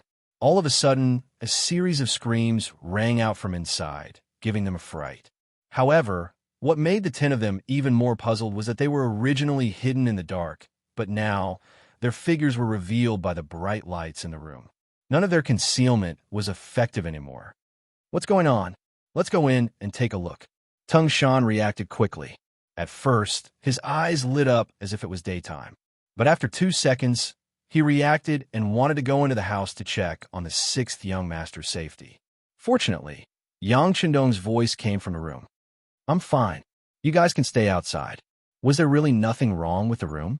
Of course, that was impossible, because at this moment, everyone in the room had their mouths and eyes wide open, as if they had seen a ghost. The lights were on, and the solar generator was working. The 2 solar panels were connected to a large battery, and the voltage was enough to illuminate the central room, which was only a dozen square meters, as if it was daytime. The light that suddenly lit up was so dazzling and unbelievable to everyone. Fortunately, Yang Chendong had warned them beforehand, so no one ran away instinctively. However, the disappointing Zhou Hua still fell to the ground with her daughter in her arms. Tiger's Mane and the others did not fare any better. Although they did not move around, they were still flustered at that moment and did not know what to do. On the other hand, Luan Chi was first shocked by the white light in front of him and sat on the stool. However, when he came to his senses, his eyes lit up and he asked excitedly with a slightly hoarse voice, Is this electricity?" "Yes, this is electricity." Yang Chendong gave a very accurate answer. Based on the theory that seeing was believing, Yang Chendong arranged for Tiger's Mane and the others to put the 2 solar panels under the sun to absorb the light. The reason why he chose to come to Luan Chi's house at night was to give him a deeper impression. Now, it seemed that the effect was quite good. Is this electricity? It really can emit light and heat. After Luan Chi knew that this was the effect of electricity, he was the first to calm down. He got up and walked to the light bulb, then gently reached out his hand and felt the heat coming from it. Yes, electricity itself has the effect of emitting light and heat. If we use it well, then in the future, every house can be as bright as day at night. At that time, men won't have to worry about hurting their eyes when they study, women won't have to worry about hurting their eyes when they sew, and even children won't have to worry about bumping into things when they play. Yang Chendong was talking about the benefits of electricity to people in this era. Luan Chi listened attentively, and his mind was constantly looking forward to it. It was as if he could already see how it would look like when electricity was everywhere and brought benefits to people. Luan Chi was not the only one. Even Hu Mang and the others felt their hearts surge with shock. Their young master was too amazing. Not only did he have those powerful firearms, but he could also write exciting stories that made people not want to sleep and only wanted to read the next chapter. Now, he could even come up with something that could emit light and heat. Could it be that the young master was the reincarnation of a deity? Otherwise, how could he have these spells and abilities? In terms of calmness, Xiaoyu was probably the calmest in the entire house. After all, she was a child. When faced with something new, she was the fastest to calm down after being surprised. Her beautiful big eyes fell on everyone one by one. When she saw that everyone was looking at Yang Chendong with reverence and even worship, she was very happy in her heart because she knew that her big brother would always be the most powerful person. Time passed slowly. Slowly, the people in the house got used to it.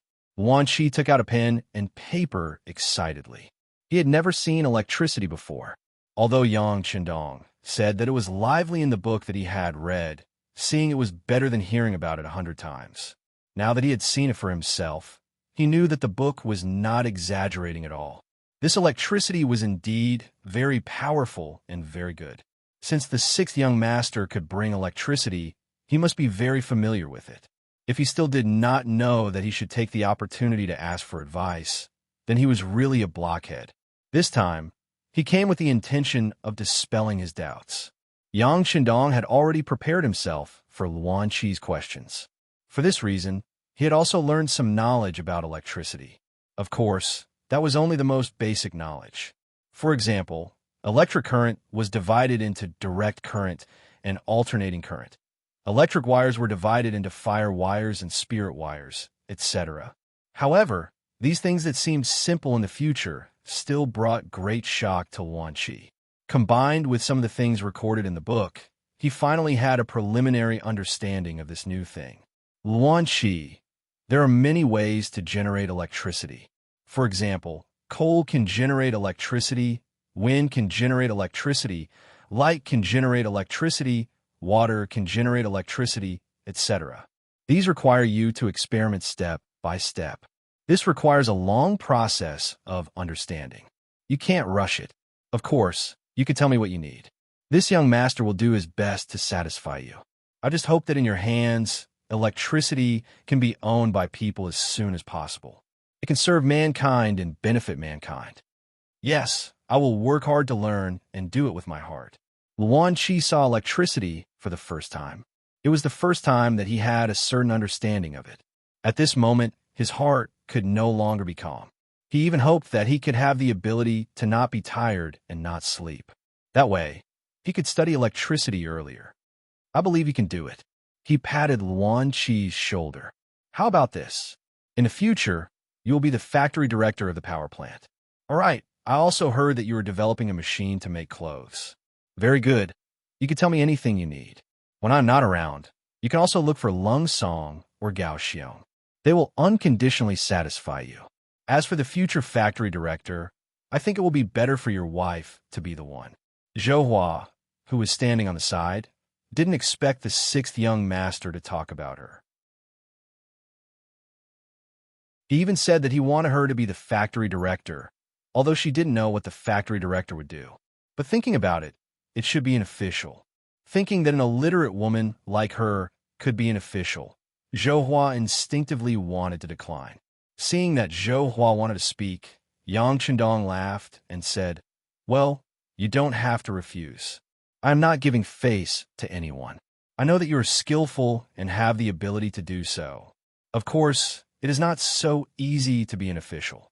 With a smile, Yang Qindong reached into his arms and took out a few drawings.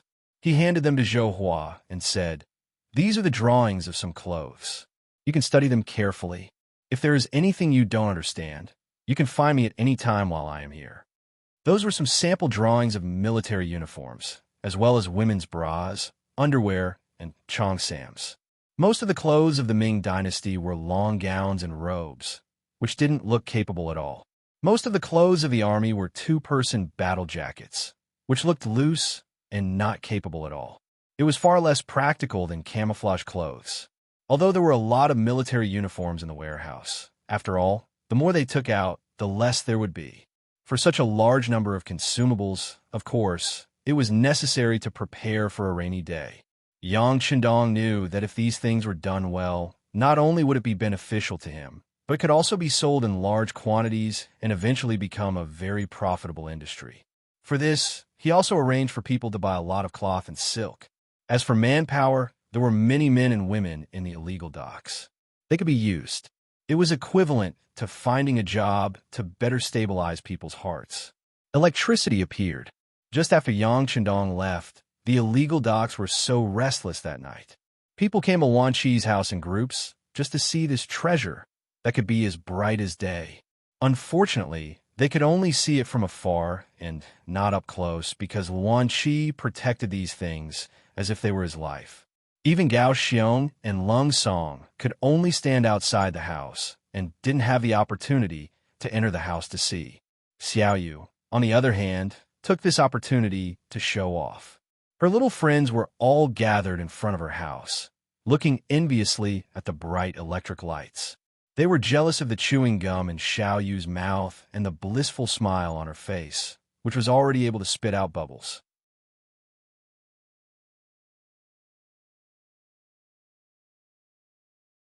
Chapter 32. That night, there were probably not many people who could sleep peacefully in the entire Black Wharf. Yang Qindong was one of them. After he handed over the power-generating equipment to Wan Qi, it was equivalent to him unloading a burden.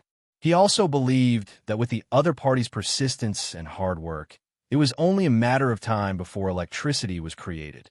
After sleeping until dawn, Yang Qindong went to the barracks to accompany the soldiers for a 10-kilometer run. After eating a simple meal, he went to find a person called Kong, and he was going to appoint him as the head of the paper mill. Paper making not only included the technique of making paper, but also toilet paper, diapers, sanitary napkins, and napkins. In this era, the things people used to relieve themselves were known as the five-flower white door. Those who had no money would simply use a wooden stick. Only those who had enough money would use some coarse paper. Only those who were extremely rich would use soft cloth. If there was toilet paper, it would replace everything. This was a good thing that could promote the development of society and make a lot of money. How could Yang Qindong forget about it? Not to mention the uses of diapers, sanitary napkins, and napkins. It was definitely a good thing that one would not give up after using it once. Kong was a person who had done some research on paper making. Later on, he offended his superior and was kicked out of the capital. When Yang Qindong found out about this, he asked Yang San to personally find him. Needless to say, the deputy director of the security bureau was quite competent. Kong was successfully found and sent to the Black Wharf. People who had the basic knowledge could do things with twice the result with half the effort. This was also thanks to De Tsong's omnipotence and omnipotence. There was a comprehensive record of the progress of the paper-making technique in a book. Now that he had made some changes, he handed it over to Kong. With the cooperation of the garment factory's director, Zhou Hua, he believed that it wouldn't take long for him to receive a generous return. The construction of the weapon factory, furniture factory, garment factory, power plant, cement factory, and paper factory immediately promoted the development of society and technology. At the same time, it was also considered a business activity for the sake of making money in the future. It was just that a strong economy needed enough military support. Otherwise, all of this would just be a wedding dress for others. How to improve the strength of his equipment was the most important thing. Therefore, in the following period of time, Yang Qindong began to take the initiative to teach some courses that no one had ever taken before. For example, fighting, diving, flying, etc. The so-called confrontation referred to the division of the army into two groups to fight against each other. It could also be called a drill. Until now, none of the members of Cold Front had seen blood since training. This was unacceptable. After all, training and actual combat were two different things. If they didn't want problems to arise on the battlefield, they would have to start from actual combat and carry out more exercises. Only then would everyone be able to find their own shortcomings. Drills and confrontations were the best way. One side used cold weapons to represent the strength of the modern army, while the other side used hot weapons to attack. They also carried out several exercises with the goal of seizing cities and seizing islands. Many problems were found and corrected. Of course, diving did not refer to ordinary swimming. It referred to deep diving with special preparations. It could cross the ocean and guarantee that one would appear on a certain island without any signs of life. When the other party did not notice, one could suddenly launch a surprise attack. One could imagine how intimidating it would be to the other party. Speaking of flying, Yang Qindong had already found individual powered umbrellas in the big warehouse. Imagine if an army suddenly appeared in the sky and attacked the ground from the air. Wouldn't it give people the feeling that a divine army had descended from the sky? Unfortunately, the requirements to use the powered umbrellas were too strict. Without professional training and specialized clothing, it was very difficult to fly and land safely. For this reason, the sixth young master thought of a transitional method, which was to build some hot air balloons first. Hot air balloons were relatively simple to build and easy to operate. After everyone got used to staying in the air, they could start training with the powered umbrellas. That way, the accident rate would be reduced. However, even though they were hot air balloons, when they were made to fly, it still shocked Lung Song, Gao Xiong, and the others. They could not understand how people could fly. It completely went against their understanding. Regarding this, Yang Chendong said one sentence without holding back. Knowledge is power. Just this one sentence set off a wave of learning in the barracks. After the last incident, no one dared to say that Wenhua class was not important anymore. They were afraid that if they were too anxious, they would be kicked out. When Yang Chendong was there, whether it was the soldiers in the barracks or some of the residents who moved in from the Black Dock, they were all excited and happy. However, all good things must come to an end. Seeing that the new year was about to come, the sixth young master had to leave in the first month of the 11th year of the Orthodox dynasty. Originally, the duration of the camp this time had exceeded their previous expectations. Previously, they planned to stay for about 5 days before leaving. However, because of the excitement, Yang Chendong forgot about the time and stayed for nearly 2 months. Now that the end of the year was near, it involved some matters of ancestral worship. The sixth young master, who was the only one left in the Yang family mansion, had to rush back. However, before Yang Chendong was about to leave, he started to recruit people. He recruited children between the ages of 13 and 16 and stated that as long as they were willing to learn, there were no gender restrictions. After 2 months of contact, everyone knew the sixth young master's ability and power. Naturally, there were many people who signed up. Almost all the men and women of the right age in the Black Dock signed up. There were more than 300 people. Yang Chendong was going to personally teach these people and let them enter the army as political teachers. Sometimes a military's political work was even more important than its military ability. After all, the more a disobedient army could fight, the more worrying it would be. Yang Chendong still remembered clearly how Yang and the others had advised him not to focus on cultural studies. He didn't want the same mistake to happen again. The reason he recruited these children was to prepare for a rainy day so that there wouldn't be any problems in the army. What Yang Chendong did not expect was that the enthusiasm for signing up was so high. Originally, he planned to only take in about 30 people. After all, the army was still too weak and did not need so many political teachers. Moreover, if there were too many people, he would not be able to take care of them. However, in the face of such a heated scene, he still decided to expand the recruitment. However, he only limited the number of people to 50. If there were more, he could not guarantee the quality.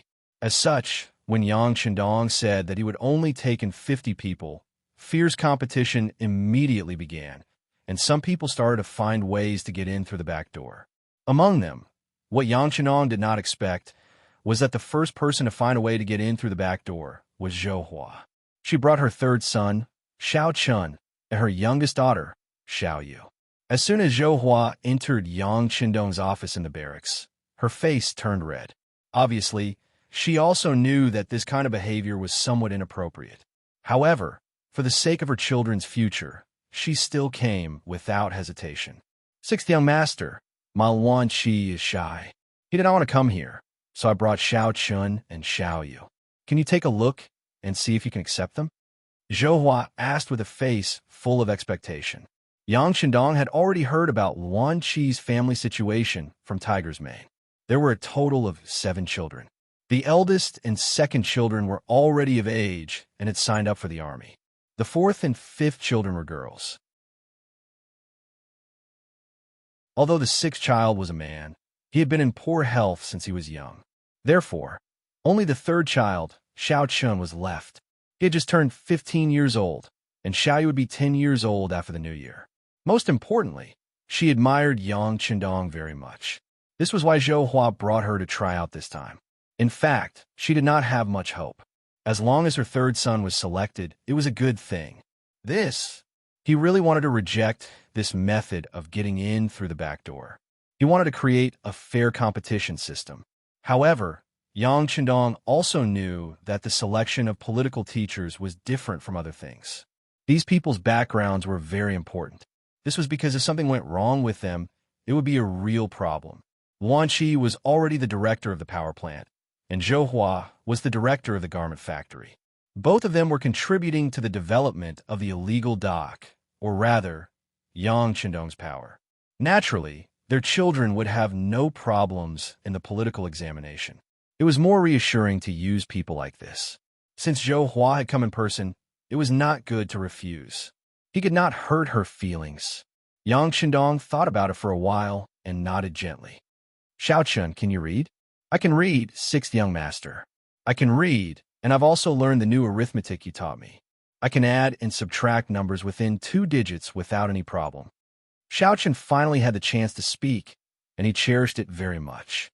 Okay, then pack up and come back to Janning with me in 2 days. However, you still have to take the written test. Xiaochun's physique was considered strong. She was cultured and had a good foundation. Yang Chendong nodded and accepted her.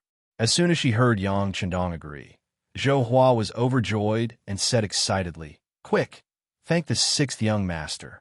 Xiaochun was also quick-witted. He immediately knelt on the ground with a plop and kowtowed to settle the matter. However, what was a little ridiculous was that they were only 2 years apart in age. However, no matter how one looked at it, Yang Chendong was too outstanding. Zhou Hua was already very satisfied with the matter of her 3rd son and Xiaochun. She was ready to leave with her son and daughter. However, at this moment, Xiaoyu refused. She used all her strength to not let Zhou Hua take her away. Instead, she stubbornly said to Yang Chendong, "Big brother, Xiaoyu also wants to follow you. You're too young." Yang Chendong shook his head. Xiaoyu would only be 10 years old after the new year. First of all, she was not qualified in terms of age. I'm not young, and I will grow up.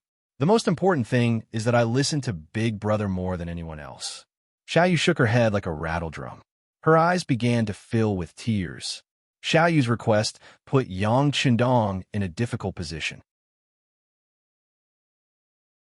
He had said that he would only accept children between the ages of 13 and 16.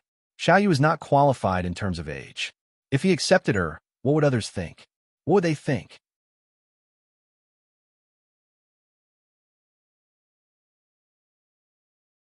Chapter 33. Yang Chendong was in a difficult position. He really liked Xiaoyu. Of course, he treated her like a child. But if he opened the back door, because of this, would it have a bad impact? When Xiaoyu saw his troubled expression, she knew that there was a chance. She immediately gathered her courage and said, "Big brother, I'm just your little sister. I'm not considered one of the 50 people, right?" After being corrected by Xiaoyu, Yang Chendong was suddenly enlightened. Yes, he could have said that she was his little sister. In the past 2 months, Xiaoyu would look for him whenever she had something to do. In the end, even Tiger's mane and the others did not stop her. This was something that everyone knew. Naturally, there would not be any problems when he brought her along when he left. He did not expect that while he was still worrying, Xiaoyu would come up with a solution and an excuse first. This also made Yang Chendong look at her in a new light. "Well, if that's the case, then you can follow me. You don't have to take the exam." Yang Chendong agreed, which made Xiaoyu very happy. She held her mother's hand and shook it constantly, as if she was asking for credit, but also as if she was expressing her joy. Zhou Hua also did not expect that this time, the 2 children would be able to follow the 6th young master. In particular, the younger daughter was even more amazing. She became the only person who could follow the 6th young master without taking the exam. Xiaoyu's matter was just an interlude. Next, there were also people who wanted to go through the back door. Yang Chendong met some of them, such as Jing Shuang, the son of the cement factory director Jing Wang, Kong Jia, the son of the paper factory director Kong Un, and a few others. However, he did not meet most of them. He just found a random reason to reject them. 3 days later, the exam began. It was divided into 2 parts, civil and military. The military part was to run a 3-kilometer race. If one could keep up with the team and not fall behind, they would pass. The civil part was also the most important part. It was to test arithmetic and write an article on understanding the illegal docks. It was stipulated that words that could not be written could be replaced by pinyin.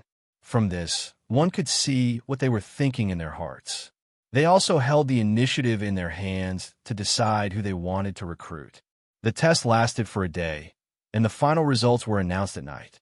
Naturally, some people were happy while others were sad. Fortunately, The Black Wharf was a place where everything flourished, and there were many things that could be done. Moreover, Yang Chendong also said that if there was a chance in the future, he would come here to recruit people to his side. Thus, the impact of the incident gradually subsided, and those who were not selected also returned to their normal state of mind. Early the next morning, Yang Chendong left the Black Pier.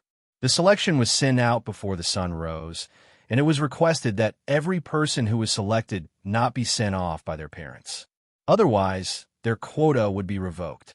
This was also the first lesson that Yang Chendong taught everyone. Stay away from your parents and learn to be independent. Although this seemed a little cruel, it was beneficial for growth. Just like today's education, there was too much emphasis on grades. Most of the children were focused on studying, and very few teachers and schools paid attention to nurturing the children's character.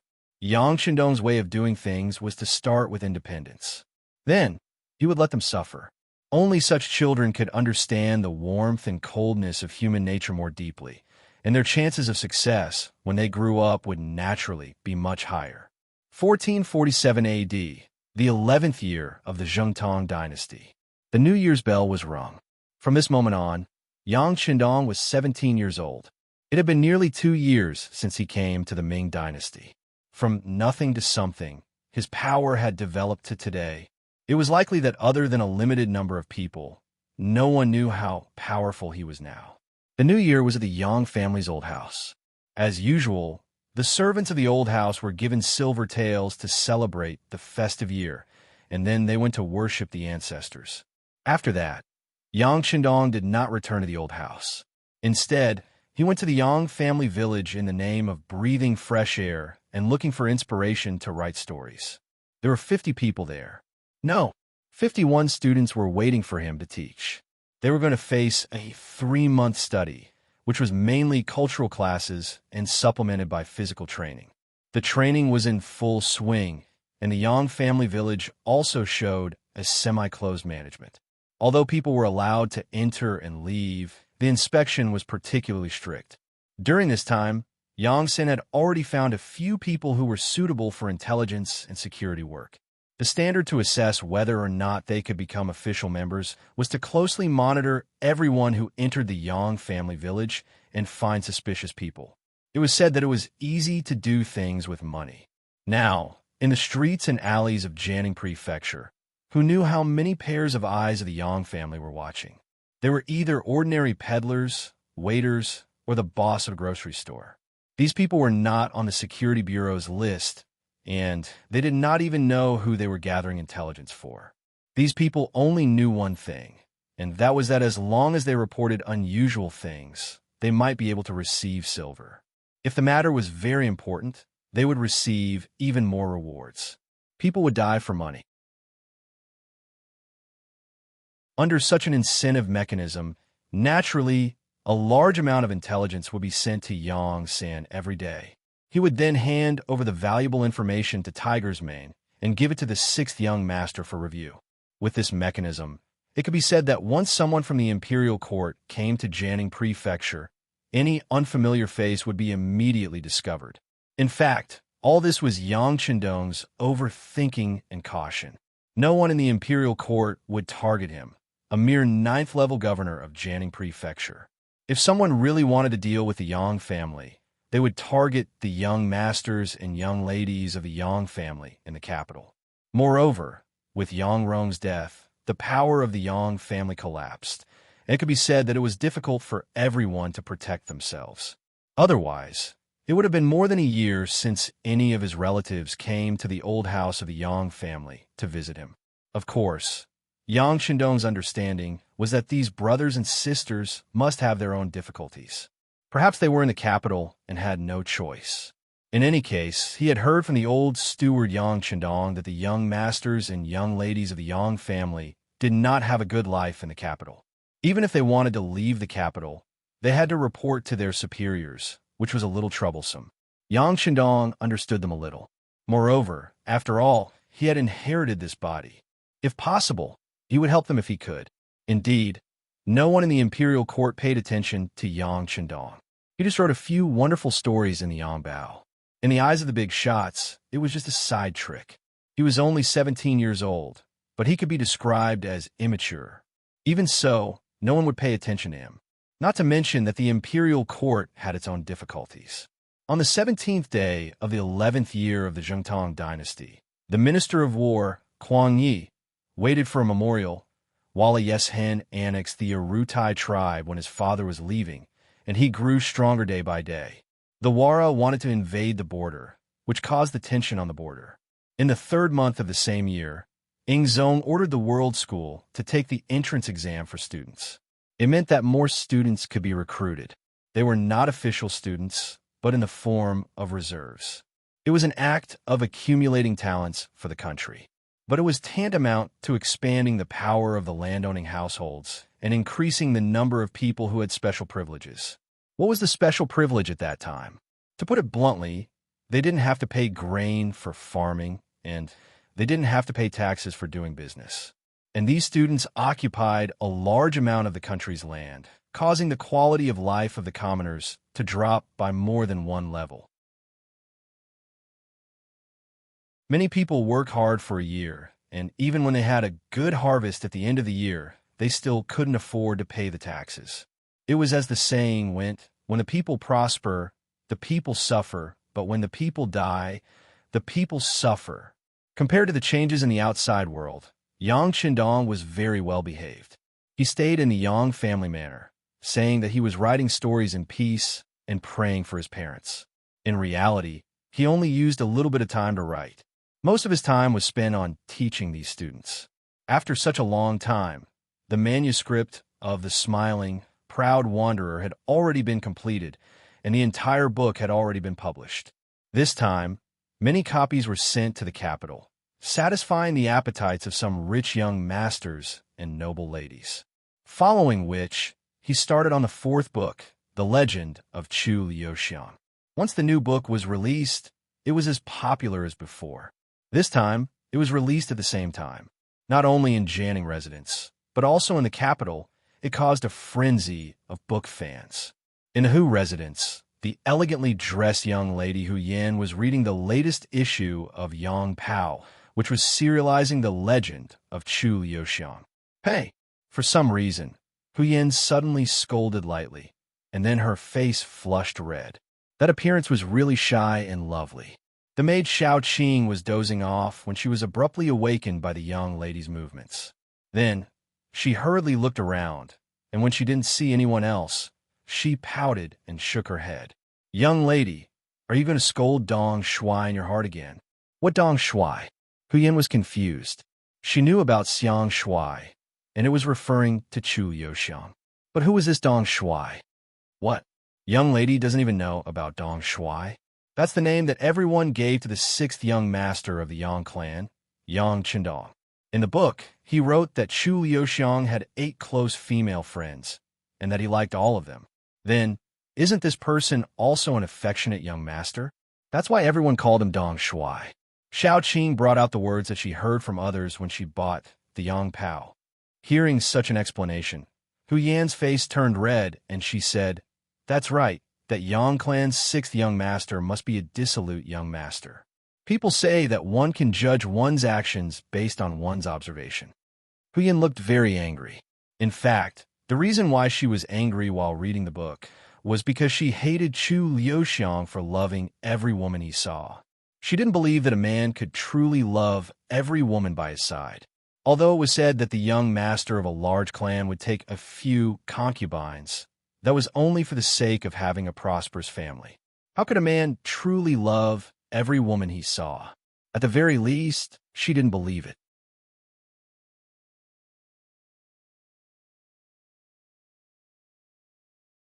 Chapter 34. As a result, she began to question Yang Qindong's character. At the same time, she was conflicted.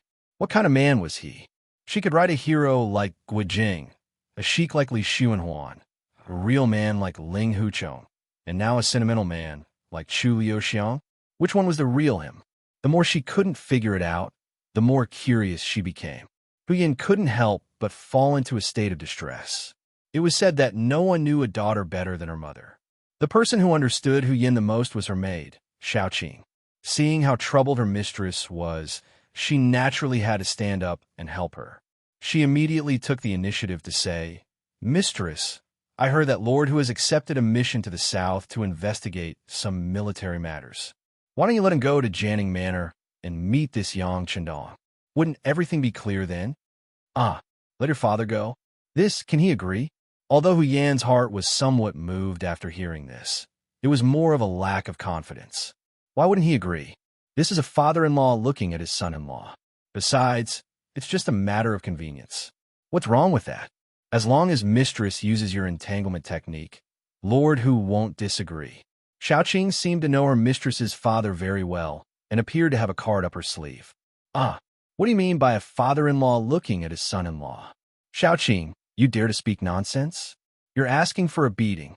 Hu Yan's face immediately turned red, making her look even cuter and more enchanting. But at the same time, she began to chase after Xiaoqing, unwilling to give up. No one knew whether Xiaoqing managed to catch up with her. But when Hu Zhongning returned home that night, Hu Yan took the initiative to rush over, and then, in a Yang manner, the learning and training of the 51 people was nearing the end. During the learning period, everyone's physical strength was trained. Perhaps it was because of his young age, but he learned everything very quickly. Although he was very tired after a day of hard work, he relied on his young age and good food to recover his body very quickly.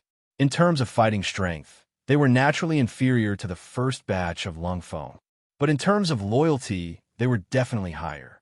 In particular, Xiaoyu had played a huge role in this. Perhaps she had inherited her father, Wan Qi's smart genes. While the others were still studying with their heads down, Xiaoyu was the first to propose that the sixth young master should be the center and that the sixth young master should be the leader. In particular, her learning ability was very strong. Coupled with the fact that she was Yang Chendong's little sister, although she was young, her reputation was not low. Even many children who were older than her lowered their heads and followed her lead. Not only that, but Xiaoyu and Xiao Yin were also very close. The two of them were 8 years apart, but sometimes they were as close as real sisters. Yang Chendong couldn't quite understand this. However, all he needed to know was that these two were on his side. They could do whatever they wanted. With prestige and Xiao Yin on her side, Xiaoyu had more opportunities to see Yang Chendong alone. Under the constant begging, the sixth young master finally gave in to the young girl's attacks and handed over 3 songs. In the end, these 3 songs were all military songs. The first was the People's Liberation Army's military song. Yang Chendong called it a military song. Onward, onward, onward. Our troops face the sun, stepping on the land of our motherland. The second song was coming back from target practice. The sun sets in the west. The red clouds fly in the sky. The soldiers return from target practice. The red flags in the wind reflect the rosy clouds. Happy songs fill the sky. The third song was Red from the East. Red from the East, the sun rises. The country has produced a Yang Chendong. He seeks happiness for the people. He's the savior of the people. Reality had already proven that military songs could raise morale and strengthen the cohesion of soldiers. Many times when military songs played, the soldiers' hormones would rise, and they would become excited. The 3 military songs, especially the third one, had unknowingly raised his status. This was something Yang Chendong had thought about a long time ago. An army needed its own soul to ensure stability, and he was undoubtedly the best candidate. As for whether or not he had the suspicion of being Wang Pe, that was up to each person. Not only did Yang Chendong hand over 3 songs, but he also handed over Little Rain's army song. The effect of the army song was great. Firstly, it could unite the morale and unite the people. A song could tie everyone's hearts together, and they could sing together loudly to show the majestic morale of the team. Secondly, it could inspire people and relieve pressure. Soldiers were already under a lot of pressure. A good song could encourage everyone to persevere together. They would bleed and sweat, but not cry. They would not fall behind even if they lost skin and flesh. Thirdly, it could liven up the atmosphere. The military officers were strict, and the atmosphere was dull. The leader of the team sometimes lacked human touch, so he could liven up the atmosphere by singing. Fourthly, it could promote mutual understanding, understand each other, live in harmony, and form a united front. Like who's the hero? Who's the hero? Let's sing and compete. Let's compete. 1, 2, 3, 4, 5, we've been waiting so hard. 1, 2, 3, 4, 5, 6, 7, we've been waiting so anxiously. If I ask you to come, you'll come. You're too shy. If I ask you to sing, you won't sing. You're too shy. Too shy, etc. Hearing these things, Xiao Yu's eyes widened, and her face was full of disbelief. At this moment, she worshipped the sixth young master even more. She wanted to know more about this big brother.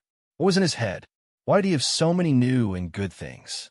She thought that she was already quite smart, but compared to the sixth young master, she was not even worth a finger. The military song was brought to the 51-people team by Xiao Yu, and it was quickly spread. These children were smart to begin with. After they read and learned how to read, they quickly entered the period of proficiency. Time slowly entered the middle of April. After the 51 political teachers, all of them passed the examination. Among them, 15 were excellent, 20 were good, and 16 passed. Among them, Xiao Yu and Xiao Chun both graduated with excellent results. On the night of graduation, a banquet was held in the Yang manor. However, everyone's mood was a little low. This was because they all knew that after graduation, they would not have the chance to see the sixth young master at such a close distance in the future. Feeling everyone's sadness, Yang Chendong raised his wine glass and said with a smile, "Tomorrow, I'll go to the Black Dock with everyone. At that time, you'll see the exciting first appointment ceremony." Wow, that's great. Everyone immediately became happy. Everyone still did not understand what an appointment ceremony was, but to be able to go back to the Black Dock with the sixth young master and have more opportunities to interact with him was, of course, what everyone wanted. That night, many children got drunk, especially Xiao Yu, who drank a lot.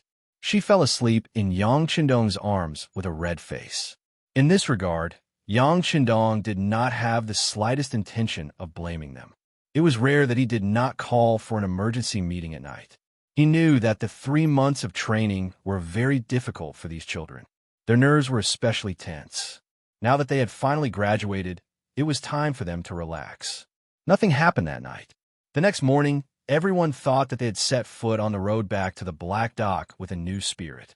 At the Black Dock, various factories had begun to be built one after another. Although they were facing a situation where they could be moved at any time, the factories were a bit simple and crude. However, this did not prevent them from creating their own path of innovation. Not only were the factories making great progress, the Navy's development was equally gratifying. Under the joint efforts of Gao Xiong and Lung Song, they had fought several naval battles in the past 3 months. Relying on their advanced weapons, strict military discipline, and excellent military training, they had won one battle after another. The Navy's fleet had also been greatly expanded.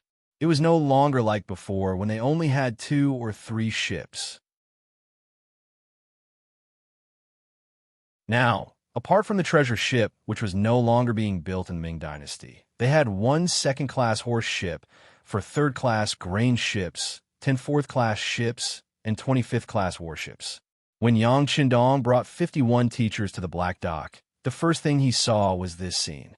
Looking at so many warships by the port, the sixth young master's mood was very excited and surging. In 2 years, the Navy finally had a scale. It was the kind of scale that did not attract attention. With this, they already had the ability to dominate a corner of the sea. In other words, if there was any danger, Yang Chendong had a safe place to retreat to. Overjoyed, Yang Chendong generously took out a series of new cannons. For example, the largest second-class ship was equipped with a Type 87 82mm mortar. It can accurately hit anything within a 7 kilometers radius. It was also equipped with a Type 75 105mm recoilless cannon. It had a range of 4 kilometers. The other third-class grain ships, fourth-class ships, and fifth-class warships were also equipped with various types of cannons. The range was between 1.5 kilometers and 5 kilometers. The accuracy and range of modern cannons was far from what the civilization and technology of that time could compare to. It could be said that with these, in addition to the brave soldiers, there was no naval fleet that could not be defeated. With these, Yang Qindong finally issued his first order. That was to expand outward, preparing to take down Qiqian City, Tainan City, and Ryukyu Island. At the same time, they would dominate this part of the Ryukyu Sea. Any ships that passed through here would either pay a heavy tax and become friends, or be destroyed and sunk. Finally, they were prepared to take down Qiqian City and the entire Ryukyu Island. Gao Xiong, Lung Song, and the others were very excited. Gao Xiong was in charge of the naval battle and the landing on the sea. After that, the land battle of Qiqian City would be led by Lung Song. This was not a drill, nor was it a small skirmish. It was a real conquest of the island. The scouts had already investigated thoroughly.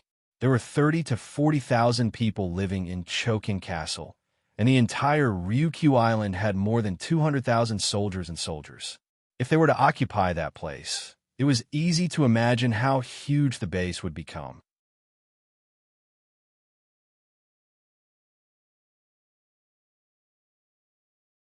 Chapter 35. Yang Qindong expressed his understanding of the general's excitement. He also made a request, which was that they could not conquer the entire Ryukyu Island in one go. Instead, they should first take down Qiqian City and use it as a stronghold to slowly expand to the entire island. This was to slowly assimilate them and make them submit. Yang Qindong naturally had his own plans for making such a decision. In the end, Ryukyu was still a vassal state of the Ming dynasty and belonged to the category of non-conquering states. What Dabai meant was that Ryukyu regarded the Ming dynasty as their leader and would pay tribute every few years. As a condition, if someone attacked them and threatened them, the Ming dynasty had the obligation to send troops to help them. Yang Qindong did not want to become enemies with the powerful Ming dynasty, so he naturally would not do such a thing. More importantly, in order to develop in the future, he needed a large number of people. While he could not steal people from the Ming dynasty, he could only use the natives of Ryukyu Island. Every life here was precious. Unless it was absolutely necessary, he could not casually kill them. After all, a country was based on people. Without a large population, it would be extremely difficult to do anything. Yang Qindong wanted to peacefully take over Ryukyu Island. To this end, he made 3 decisions. First, in order to not spread the news, the attack on Qiqian City would be carried out in the name of pirates. This way, even if someone leaked the news, it would not be related to him for the time being.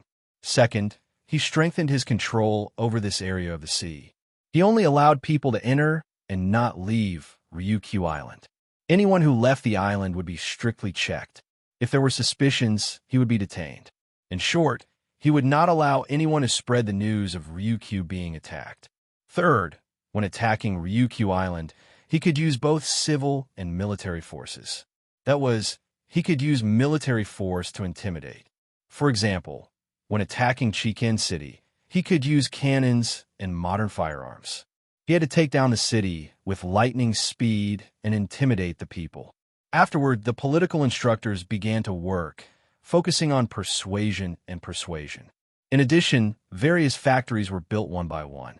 He greatly promoted irrigation, built cement horse tracks, and created prosperous businesses. This allowed everyone to have things to do, food to eat, and money to earn.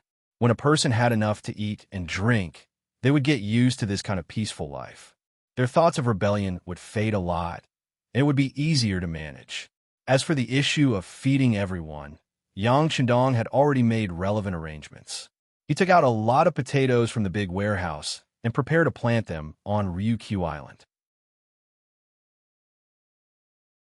At that time, the crop yield was extremely low, no more than 2 dan.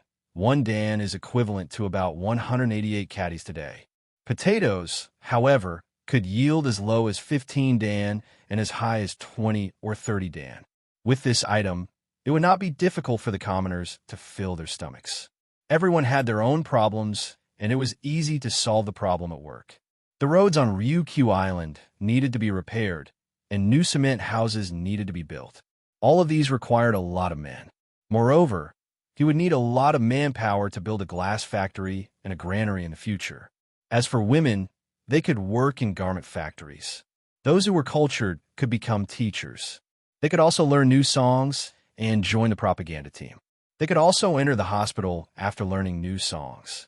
It didn't matter if they served the army or the people. As for those who were uncultured and unable to learn, they could become cleaners and maintain the hygiene and cleanliness of the entire island. They could even become the female militia and contribute to the protection of the island. Yang Chendong even had arrangements for the children. They could study in school while joining the children's regiment. They could also be on guard duty or undergo military training. At that time, if someone wanted to inquire about information, they would be caught by the female militia and the children's regiment before the security bureau could get the news. This was planning for a rainy day. While many people were still excited about attacking Kaiken Castle and occupying Ryukyu Island, Yang Chendong was one step ahead of them and came up with sufficient solutions for the problems that would occur in the future. Of course, the reason why Yang Chendong was so cautious was because there were too many Han people on Ryukyu Island. They were his own compatriots, and he absolutely could not kill them casually. Of course, the more Han people could live, the better. On the other hand, if it was the Japanese Empire, he was afraid that he could only sweep through and kill those who did not comply to prevent future troubles. After formulating all kinds of attacks and solutions, and even arranging the specific people in charge one by one, the conferring ceremony officially began. 1447, 11th year of Zhengtong, 28th day of the 4th month. On this day, the wind was gentle and the sun was bright, the sky clear. The beach in front of the Black Dock was crowded with people. All the soldiers and civilians of the Black Dock were present. From the elderly over 60 years old to the babies who were only 1 or 2 months old, they were all mobilized here. The population reached nearly 10,000.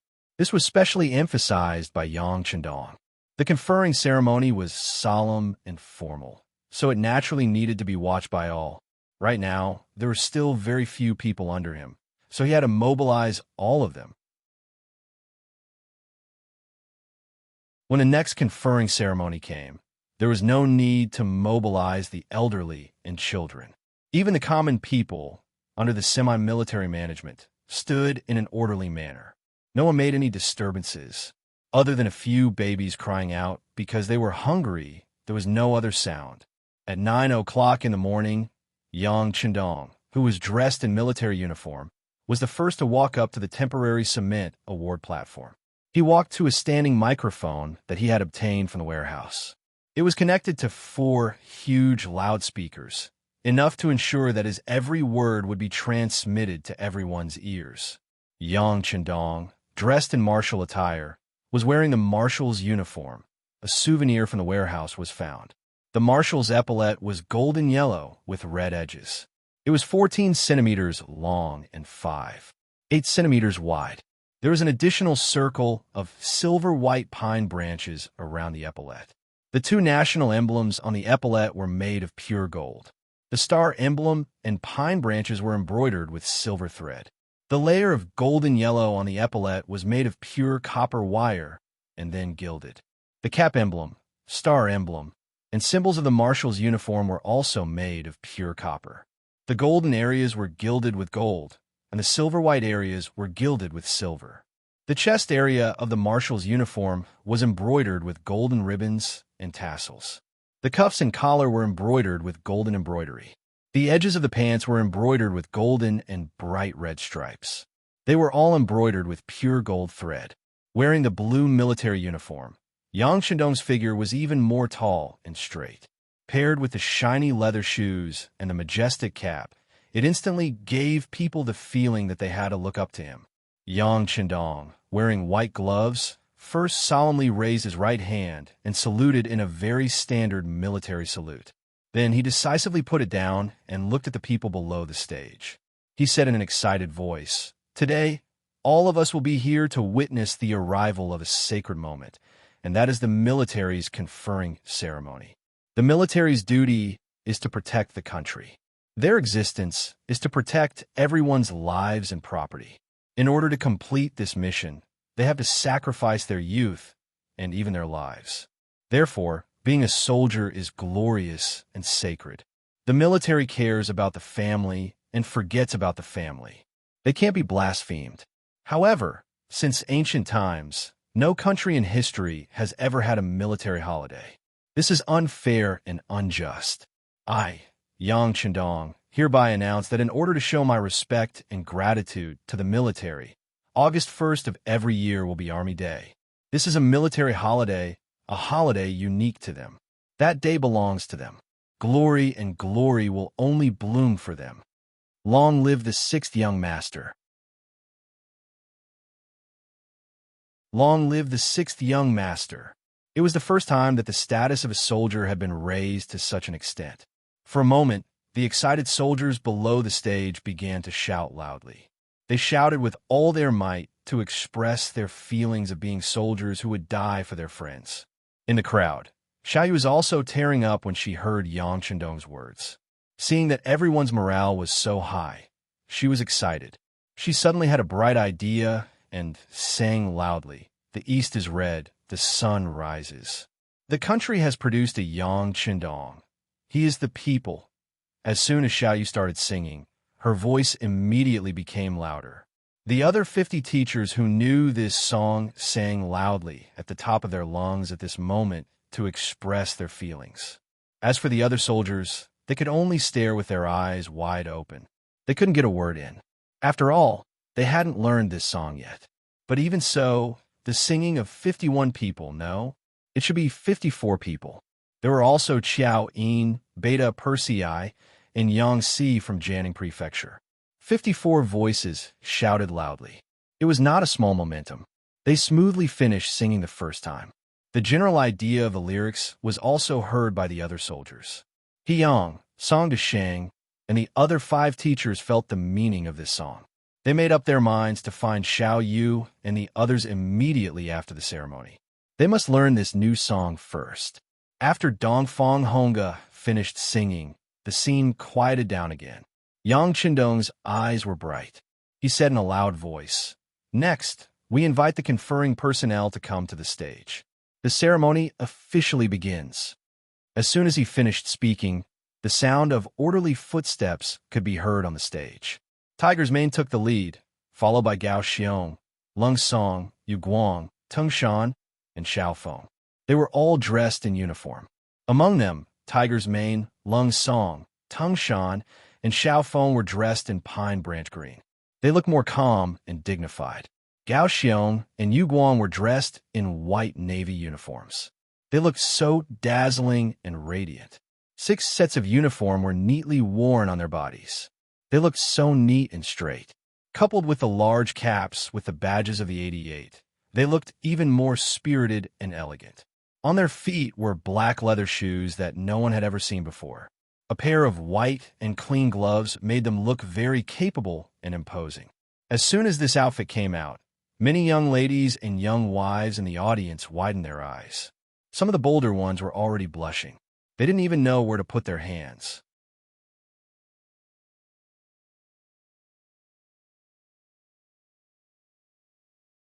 Chapter 36.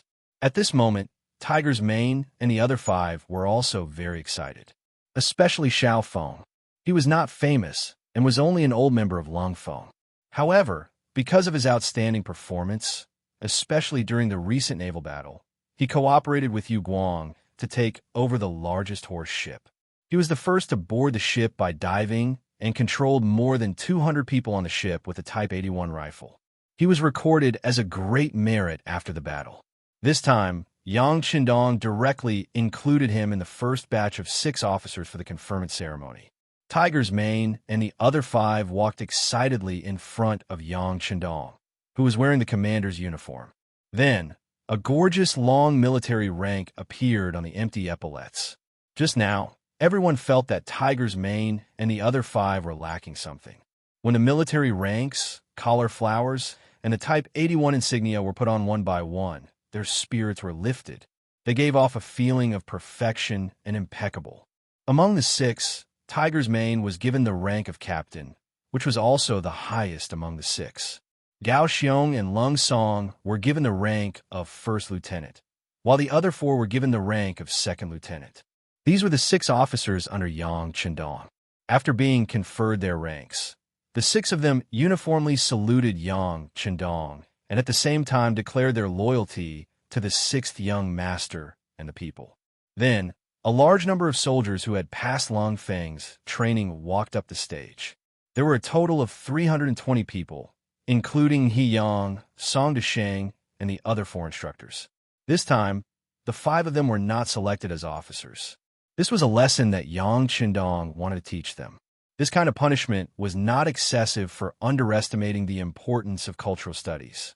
However, it was too late for the 5 of them to regret it. If they had known this would happen, they would not have underestimated the importance of cultural studies. However, it was too late to say anything now. They could only perform well and hope that they would be included in the next conferment ceremony. 320 people walked up the stage. They had already changed into civilian clothes. Although it was a soldier's uniform, it still gave people a refreshing feeling. If it weren't for the example of Tiger's Mane and the other 5 officers, their appearance would definitely have attracted waves of screams. Even so, there were still many young men and women below the stage who looked envious. The 6th young master had said that not only men could become soldiers, but women could as well. There were even some special military branches that only women could do better. As for the other 2,000 auxiliary soldiers, they were also the reserve soldiers. When they saw the 320 soldiers standing neatly on the stage, they were all looking forward to the day when they would be recognized and pass the test. How cool would it be to finally get a set of such clothes? Presumably, when that day came, they wouldn't have to worry about finding a wife anymore. There were 320 people, some in white Navy uniforms and some in green Army uniforms. One by one, they walked up to Yang Chendong and were given a collar flower, a cap badge, and a private first-class epaulet. This was a symbol of identity and status. In addition, everyone also received a training uniform under the Type 07 uniform, a pair of combat boots, a beret, and a belt. The Army mainly wore camouflage uniforms, while the Navy had a white upper body and dark lower body. As for their weapons, they received a Type 95 assault rifle, a 3-shuttle bayonet, a combat shovel, and a number of grenades and other items. These 320 people passed the physical fitness, military literacy, and cultural tests. Their scores reached the level of elite veterans in the future, and the only thing they lacked was combat. Once they finished 100 battles, they would inevitably become an invincible army. The 320 people were also assigned to the Army and Navy as the backbone of their existence. In the future, depending on their performance, it wouldn't be long before there would be a lot of officers. But the next time, Yang Chendong might not be able to personally award them one by one. From beginning to end, the award ceremony was carried out under thunderous applause. Every time a soldier's epaulet was crowned with the rank of private first class, it would attract fierce applause from below. These people seemed to see themselves tomorrow. This applause was not only support and envy, but also encouragement and self-awakening. This conferring ceremony greatly elevated the status of the soldiers, increasing their sense of honor and belonging. Facts also proved that after the ceremony, more and more people signed up to join the army, and even some old people and women asked to sign up. Later, it was Yang Chendong who personally expressed his stance that the matter calmed down. He promised that every industry was a contribution, not only soldiers. As long as they made an outstanding contribution, the effect would be the same. Next, he would prepare enough medals to reward those who made outstanding contributions. And the medals were not limited to soldiers, workers, farmers, even teachers and businessmen, and even members of the children's regiment. As long as they had outstanding performance, they could also receive medals. Medals were also divided into grades, which meant that glory could also be exchanged for money. In other words, it was a symbol of status, but it could also be used to supplement the family. Of course, in the future, if someone received a medal, whether or not they would use it to make money was another matter. Unless they couldn't live anymore, no one would do that. After the award ceremony, Yang Qindong stayed at the illegal docks for 5 days. He looked at the progress of some factories, gave some valuable suggestions, and listened to Gao Xiong and Lung Song's plan to jointly attack Crimson Castle and occupy the entire Ryukyu Island. After that, he got up and left. There was no other way. With Yang Qindong's current status, it was very difficult for him to stay at the illegal docks for too long. If someone went to Yang Village and couldn't find him, then there would be an unknown problem. Before he had enough strength, Yang Qindong still had to be careful.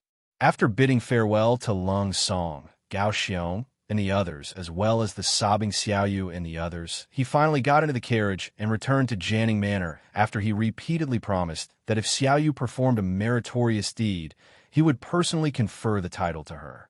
In the carriage, Xiao Yin considerately placed a thick cushion behind Yang Qindong to make it more comfortable for him to lean on.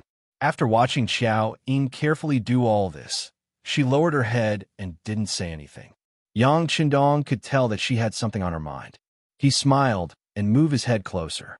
"What's wrong, Iner? Is there something you're unhappy about?" "Nothing." Xiao Yin is envious of the young master's elegance. When she praised someone, her tone was so powerless.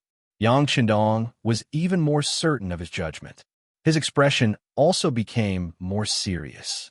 "Iner, you must have something on your mind. Tell young master. Of course, if you don't say anything, then you're not of one mind with the young master. I'll find someone to marry you off." Yang Qindong, who cared a lot about Xiao Yin, used a threatening tone as he spoke. If he really had to marry Xiao Yin off, he was afraid that he would be the first one to miss. Xiao Yin also cared a lot about Yang Qindong. When she heard this, she was frightened. Her face immediately fell, and she looked like she was about to cry. "Young master, Xiao Yin has something on her mind. I'm worried about you, young master.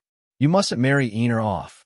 As she spoke, Xiao Yin threw herself into Yang Qindong's embrace. Her tears flowed down uncontrollably. Previously, when she saw Yang Qindong doing something, Xiao Yin was happy but also worried. After seeing the appointment ceremony this time, she had a better understanding of the young master's strength. This inevitably made her worry even greater. The Ming dynasty didn't allow for the raising of private soldiers. Even princes with the same surname weren't allowed to have them. What kind of person was Yang Qindong? He was just a young scholar. Of course, now that he was a 9th-ranked official, if news of the illegal docks were spread, then he would definitely be beheaded. It wouldn't even be excessive to implicate the 3 families. In Xiao Yin's heart, the young master was so knowledgeable and so capable. Now that he was an official, if he continued to develop, then his future would be limitless. At the very least, he wouldn't have a problem with having enough food and clothing. So why did he have to do something similar to rebellion? She was a bit afraid and even panicked because of her fear. She was worried about what would happen to the young master if news of the illegal docks were to spread one day. When that time came, what should she do? Holding the crying Xiao in his arms, Yang Qindong stretched out his right hand and gently patted her back. His expression was a bit more peaceful. He knew what Xiao Yin was worried about and knew even more clearly what he was doing. Perhaps it was as others thought. He could let go. With the resources and ability in his hands, being a safe young master wasn't a problem at all. But could he really do that? He would marry in the future, have children, and have descendants. Perhaps he would be able to live peacefully in his lifetime. But what about his children? What about his children and grandchildren? Once the Ming dynasty fell and the Tatars entered the pass, they could all become slaves. This was definitely not what Yang Qindong wanted. When he thought of that, his heart would ache. This was the main reason why he wanted to establish his own power. As the saying goes, it's better to rely on yourself than on others. Rather than hoping for the younger generation to work hard, it was better to do something himself.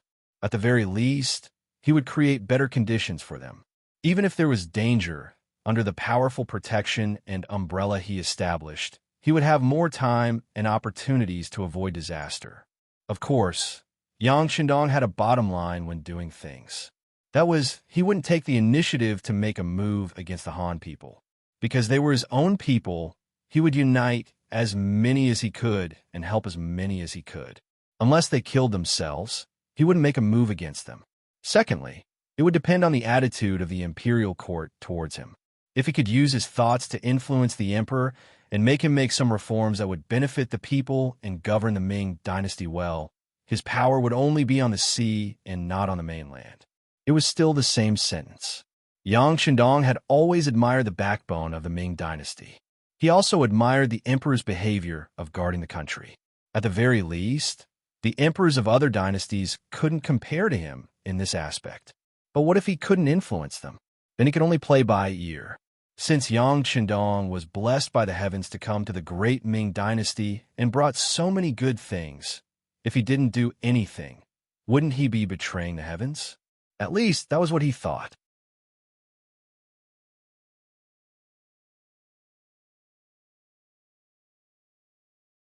Chapter 37. He did have some ideas, but it wasn't the time to tell her everything. Even in front of Qiao Yin, he couldn't tell her everything.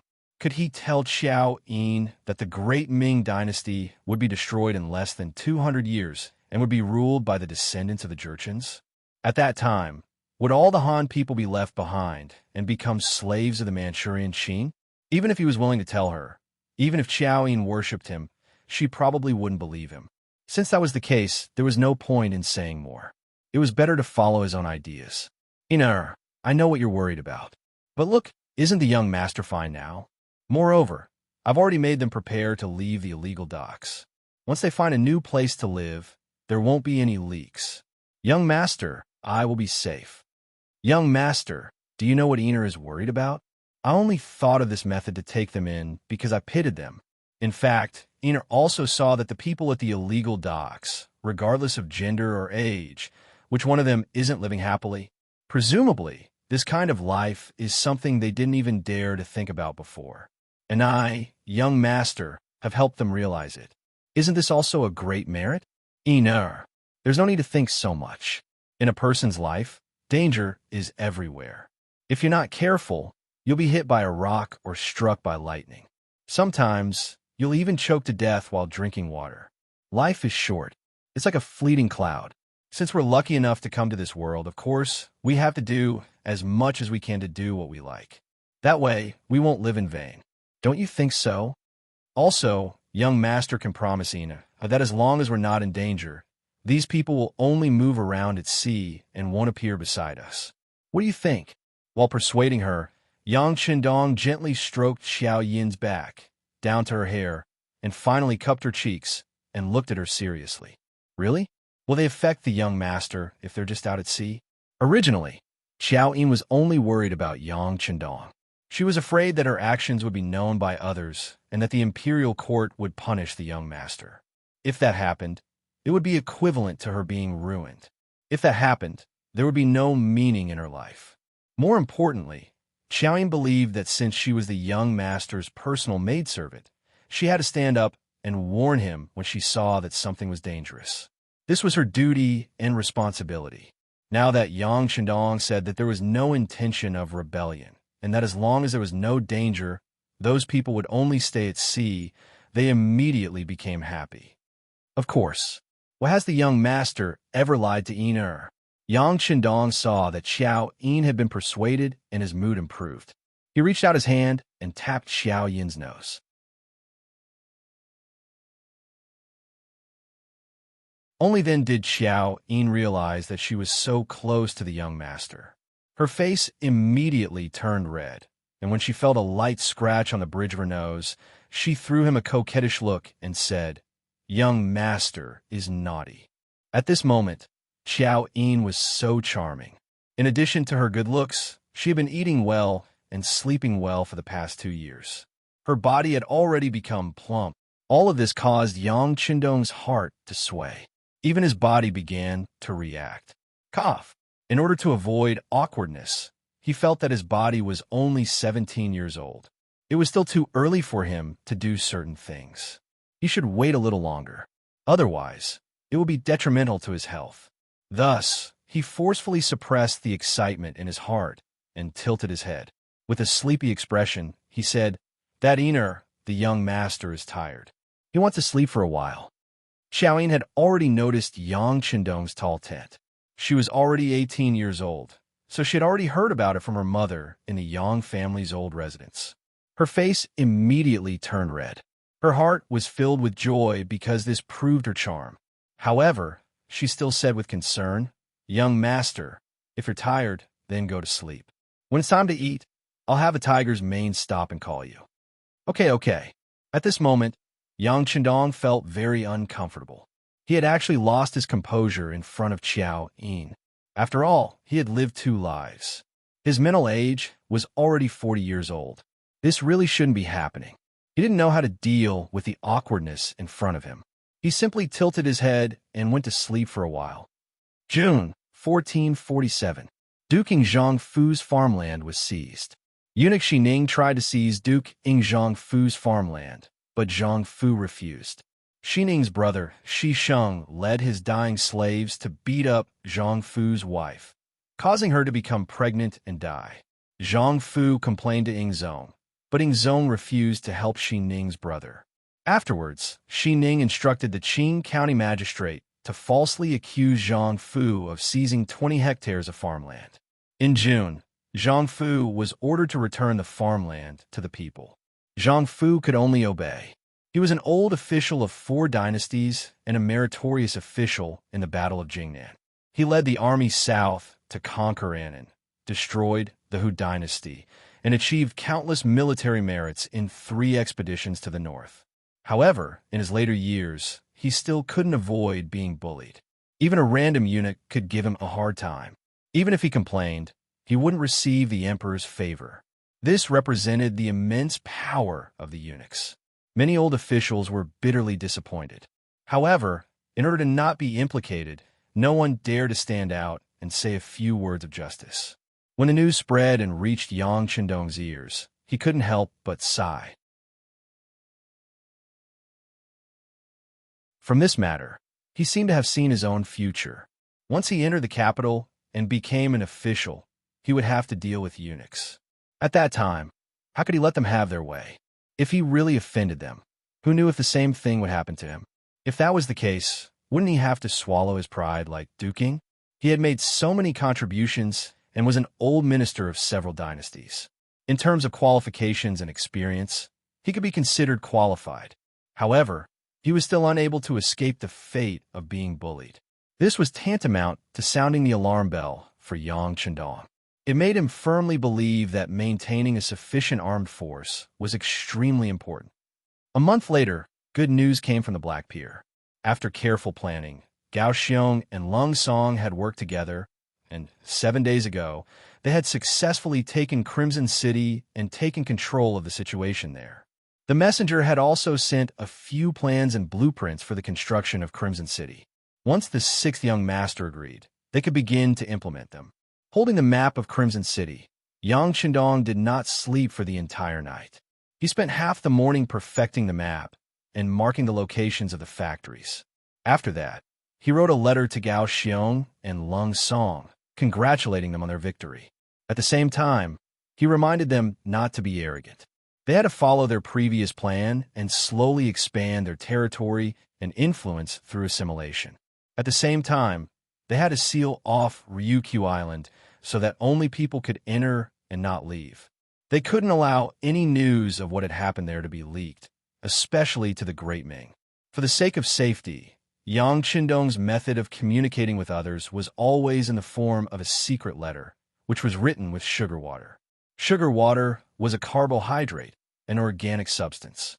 When written on paper, it was colorless, but when burned, the organic substance would carbonize and turn black. In reality, all organic substances would turn black when burned. This technique sounded very simple, but no one knew about it at the time. It was guaranteed that even if the letter fell, no one would know what was written on it. With Crimson City taken, the Black Pier began to move. Most of the factories, civilians, and barracks there would be demolished, leaving behind only a few small houses for daily communication. This way, even if someone discovered that place, wouldn't be a big problem. Yang Chendong could finally have a good night's sleep. Ever since the Black Pier had been established, Yang Chendong had been very cautious. Gao Xiong had said more than once that the Black Pier was in a very remote location and was destined to be very difficult to discover. But its existence meant that there was a chance of it being discovered. This was inevitable. As a result, he hadn't had a single day of proper rest. Now that the Black Pier had moved, the stone hanging from his heart could finally be put down. This also meant that his plans for the seaside had officially come to an end. What came next was to prepare for the capital. For this matter, Yang Chendong called the old butler, Yang Hai, over. He had to trouble him to make a trip to the capital and find a good place on the outskirts of the capital. It had to be at least 1,000 mu to 2,000 mu. He wanted to build a Yang family manor in the north. There were two reasons for this. Firstly, he wanted to plant potatoes. This was a high-yield crop that no one knew about, so naturally he had to experiment with it first. In truth, there wasn't much to experiment with. Yang Chendong was only doing this to give others a visual impact, so as to obtain a better reputation for himself, and perhaps even a better official position. Secondly, and most importantly, he needed a relatively safe place. He didn't want to live in the capital. If any danger were to occur, he wouldn't have enough time to react, and there wouldn't be enough time. But if he were to live outside the capital, he would have more protection. With the name of potatoes, no one would be able to criticize him. In short, Yang Chendong had always been on guard. He would definitely not be like Zhang Fu, who would let others bully him without retaliating. People said that even a rabbit would bite when cornered. As for whether Yang Chendong would bite someone or not, it would depend on how anxious he was and how much he was forced to do so. Bringing the potato seeds and some farmers of the Yang family manor, Butler Yang Hai began his journey to the north. This time, he would stay there until the sixth young master went to the capital. Then, he would hand over the position of butler to his son, Yang Nung, and return to the old house in Janning Mansion to enjoy the rest of his life. This was also approved by Yang Chendong. This time, Yang Hai also brought his son, Yang Nung, to teach him what a good butler should do.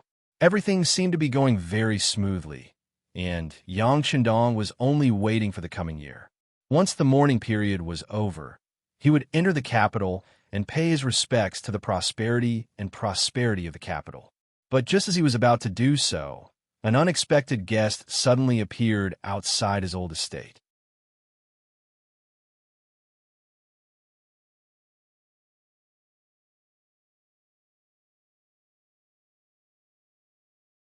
Chapter 38.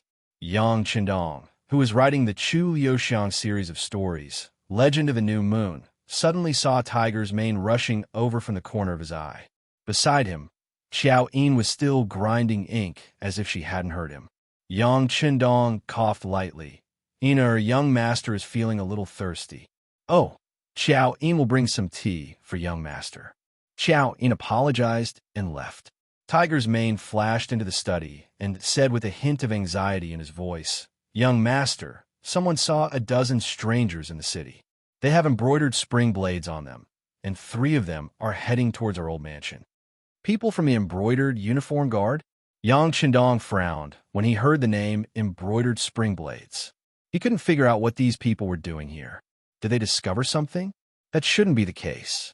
It had been some time since the people from the illegal docks moved away. If they were here to cause trouble, they wouldn't have come at this time. Moreover, there were only 3 of them. Wasn't that looking down on them too much? Although the embroidered uniform guard in East Rock didn't need any reason to capture people and were very domineering, it didn't seem right to say that there were only 3 of them out on official business. In that instant, Yang Chendong thought of many questions in his mind. Then, he determined that the 3 of them weren't here to capture people. Perhaps there was something else. "Young master, what should we do?" Tiger's mane looked nervous. According to his plan, he would directly control the 3 of them so that they wouldn't be able to enter the old mansion. Then, he would find a safe place to ask them, and everything would be clear. If they really discovered something and want to capture people, then they would directly go to Crimson City and stay there. It should be incomparably safe with the sea between them. Let's wait and see first. After Yang Shandong determined that they weren't here to capture people, he decided to wait and see. Then, he thought of something and reminded Tiger's Mane, "Don't make a move without my orders, understand?" "Yes, young master." Seeing how resolute Yang Shandong was, Tiger's Mane didn't dare to make a decision on his own, so he agreed and left. At this moment, Xiao Yin walked in with a cup of hot tea. Her timing was impeccable. Outside the Yang clan's old mansion, three men dressed in casual clothes but carrying embroidered spring blades slowly walked past the Yang's gate. "You feel that someone is watching us." The young master's man's eyes is Main's eyes, T's Main's mane. Although this person was a little older, in his early 40s, it still couldn't hide the heroic spirit on his face. It could be imagined that when he was young, he must have been a handsome young master. "Head, I don't see anyone following us." One of them looked around and shook his head. "That's right, boss. This is a private visit, and we never revealed our identities. This isn't the capital, and no one in this tiny Janning prefecture would be able to recognize us," the other man confidently replied. "Is that so? In that case, I must have been mistaken." The man's mane shook his head and looked around. When he didn't find anyone suspicious on the street, he relaxed. "How about this? We'll leave through the back door. Like you said, we're not here for official business, so let's not go through the front door. We'll scare people."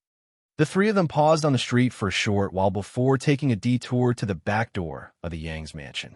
Normally, unless something major had happened, only the side door and the back door would be open. The side door was for visitors and people of status to enter and leave, while the back door was for the servants to move about. The Yang's mansion was no exception. Because it was almost lunchtime, there were quite a few people going in and out, saving the three of them the trouble of knocking on the door. They stepped through the door as soon as they arrived. This was Yang Shandong's intention. His actions were known by very few people in the Yang's mansion. He wanted to take the opportunity to let others know that he was an honest young master and did not have any bad intentions. The three of them walked into the backyard without being stopped. It was only when they entered the inner courtyard that someone came over to question them. Seeing that someone finally came over to question them, one of the lackeys couldn't help but say, "The management of the Yang's mansion is too lax. We're already here, but someone came over to ask about our identities. If we had any bad intentions, wouldn't we be able to easily take the sixth young master's life?" "That's right. I heard that this person was very powerful, especially when it came to writing martial arts stories. Now that I think about it, he's probably just an armchair strategist." The other lackey also had a look of support and agreement. When the middle-aged man heard the discussion of the two lackeys, he didn't say anything to stop it. This was because he had the same opinion. At this moment, the thought of being spied on had completely disappeared. It must have been an illusion. The person who walked up was a steward of the backyard. He was usually in charge of 4 or 5 Yang servants. It was because of this identity that he couldn't help but curiously greet the strangers when he saw that there were no Yang's people leading the way. "The three of you? Who are you? Who are you looking for? How did you get here?" Being stopped, the middle-aged man didn't panic at all. On the contrary, he was very calm and said confidently, "We're looking for the sixth young master. We're his old friends." "Old friends?" Looking at the middle-aged man's age, the steward of the backyard didn't believe it. Who was the sixth young master? How old was he? How could he have friends of this age? Moreover, these people were his friends. It didn't make sense for them to come to the backyard instead of paying a visit to the front door. "Hee, I don't think you're the young master's old friends. You're here to ask the young master to tell you a story, right?" The steward of the backyard thought that he had guessed correctly. With a dark smile, he wanted to shout and summon people to chase these 3 people out. Ever since the rise of Yang Bao, there were many people who wanted to see the sixth young master. However, because the young master rarely received guests, he used the excuse that it wasn't appropriate for him to receive guests at home. This caused some people to have crooked thoughts. There really were all kinds of people. The 3 people in front of him were probably people who wanted to fish in troubled waters from the backyard. The steward thought that he had seen through the clues. He opened his mouth and was about to shout when a pair of large hands flashed over and covered his mouth. Let me tell you, if you don't want to cause trouble, don't shout. The person who made the move was the middle-aged man. As he spoke, he took out an ivory belt. It was the special identification of the embroidered uniform guards. There were all kinds of rumors about the embroidered uniform guards in the East Factory. They really took orders from the emperor and had unimaginable power. They didn't need any evidence to arrest people. Sometimes they even relied on their mood.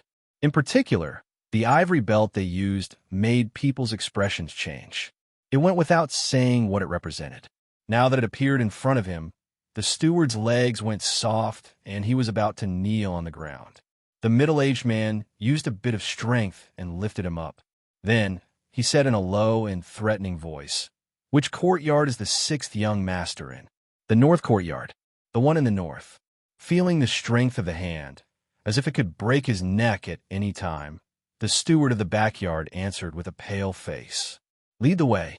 The middle-aged man casually pushed the steward to the back. A subordinate took the steward. The group of four then walked towards a courtyard where Yang Chendong was. All of this was seen by Yang Lu in the dark. However, because the young master had already instructed not to touch these people, he could only watch. However, the steward of the backyard who went soft was remembered. After this incident, this person would definitely not be able to stay in the Yang family's old residence. He actually dared to betray the sixth young master. Just based on this person would never be employed by the Yang family. Even with the personality of Tiger's mane and the other servants, it was hard to say if they could survive after leaving the Yang family. With someone leading the way, the four of them quickly arrived at the courtyard. However, this place was very quiet. It didn't look like someone lived here at all. At the same time, the middle-aged man also felt a faint murderous aura nearby, as if it could open its mouth and swallow him at any time. What is this place? Why is it so quiet?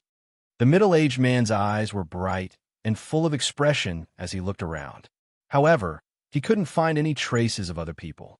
If it weren't for the fact that he carried out all sorts of missions all year round, he probably wouldn't even be able to feel a trace of murderous aura.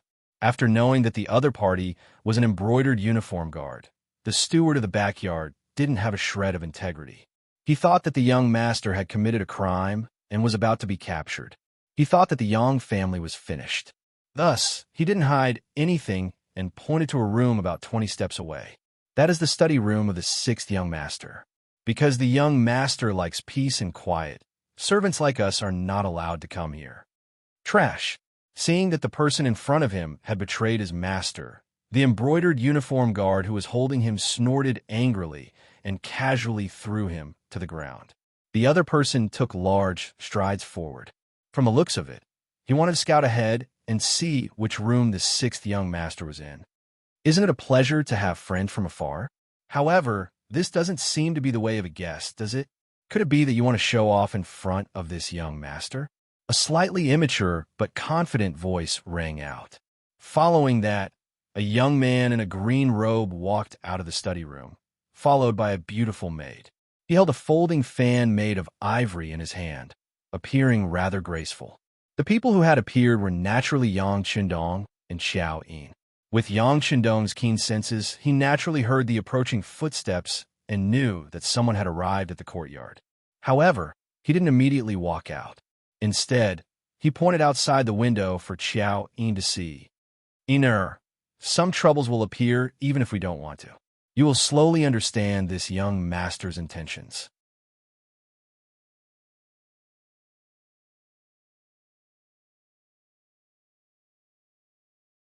Chapter 39. At this moment, Xiao Yin's face was pale with fright. Someone had actually dared to barge into the young master's courtyard without permission. What were they trying to do? Were they trying to threaten the young master? At this moment, Xiao Yin really wanted to shout. She really wanted to berate Tiger's mane and the rest for what they were doing. They usually boasted so much about how powerful they were. Why was there no trace of them now? All right, it's fine. Everything is under the control of this young master. Yang Chendong saw that Xiao Yin was trembling. She was clearly frightened. For a moment, he was a little angry. After comforting Xiao Yin, he led her out of the study. After confirming that there were only 3 people, Yang Qindong's expression turned cold. Entering the courtyard without the owner's permission. How are you any different from bandits? If you can't give this young master an explanation, then don't leave today. As soon as he finished speaking, a man walked out from the flowering trees to the side. This person was tall and sturdy, with broad shoulders and a round waist. He also had a fierce gaze. It was the servant Beta Persei. His appearance could serve as a deterrent, and also ensure that if anyone wanted to harm the young master, they would have to go through him first. In the dark, Tiger's Mane was leading several other servants or personal guards to aim their small crossbows. Next, the young master only needed to say one word, and these 3 people, including the housekeeper in the backyard, would be dead on the spot. The Yang family didn't need such traitorous ingrates. The questioning voice was very clear in the quiet courtyard. However, the 3 people who were questioned didn't panic at all. Instead, it was the brother in charge of scouting who chuckled. What's wrong? We've barged in. What can you do about it? Very good. Yang Qindong smiled like a spring breeze, then closed his folding fan. Beta Persei, teach him a lesson. Whoosh! As his voice fell, a fist the size of a clay bowl arrived in front of the embroidered uniform guard. Its speed was so fast that it actually caused a burst of explosive sounds to ring out in the wind. Everything happened too quickly. The embroidered uniform guard didn't have time to prepare. When he saw the fist coming, he instinctively retreated. At the same time, his body leaned backwards like a metal bridge, trying to avoid the fierce punch. The reaction of the embroidered uniform guards could not be said to be slow. Even their movements of retreating were very standard. This was enough to deal with an ordinary attack. But today, he met Beta Persei, who was the best fighter among the bodyguards other than Tiger's Mane. Even when he fought Lung Song one-on-one, he did not back down. At the same time that the embroidered uniform guard retreated, the long fist had already been retracted. All of this was just a feint to force the embroidered uniform guard to do this. Then a long leg swept over. In the next breath, it hit the waist of the embroidered uniform guard. Unable to dodge, he was kicked directly. The strength of the kick was so great that the embroidered uniform guard was sent flying. When he landed on the ground, he was already several feet away. You're courting death. Seeing that his companion was attacked and injured, another embroidered uniform guard shouted. Another embroidered uniform guard roared and leaped over. The distance of 7 or 8 steps was covered in 3 strides. Then, his body soared into the air. His right arm stretched forward, and a long fist smashed towards Beta Persei's temple. This punch was extremely fast and ferocious. It was clear that this punch was meant to kill second young Master Yang. Under this punch, 2 voices of no rang out. The ones who spoke were the middle-aged leader of the embroidered uniform guard and the maid, Xiao Yin. However, without waiting for the voices to fade, Beta Persei had already turned around and punched. His body's flexibility seemed to have exceeded the limits of a human. After that big and fierce punch smashed over, the power of the punch met with the outstretched hand. Under the collision of the 2 fists, a snapping sound rang out. That was the embroidered uniform guard's arm being dislocated by the huge force. This was because Yang Qindong had previously said that they should not casually injure people before figuring out the purpose of these people. Otherwise, with this punch, the embroidered uniform guard's entire right arm would be crippled. With his arm dislocated, pain spread throughout his body. The embroidered uniform guard who wanted a sneak attack also cried out in pain as he fell to the ground and began to roll. The pain caused him to instantly break out in cold sweat, drenching his head. This kind of pain was unbearable even for a man of steel. Beta Persei did not even look at the 2 embroidered uniform guards who fell to the ground. Instead, his gaze fell on the leader. Although he did not say anything, his meaning was very clear. He wanted to take care of him as well. Wait. Seeing that his 2 subordinates, who were quite skilled, were unable to withstand a single blow, the middle-aged man knew that he had encountered a problem today. He immediately stretched out his hand and threw an ivory waist token with words on it across the air. Beta Persei reached out and caught it. After glancing at it, he raised his head and looked seriously at the middle-aged man in front of him. He then took a few steps back and came in front of Yang Qindong, respectfully handing over the ivory waist token. Embroidered Uniform Guard Town Supervisor Hu Zhongning.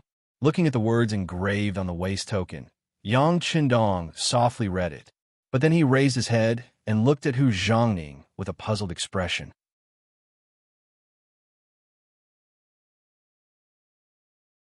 Confusion was written all over his face. That we were just passing by while carrying out a mission.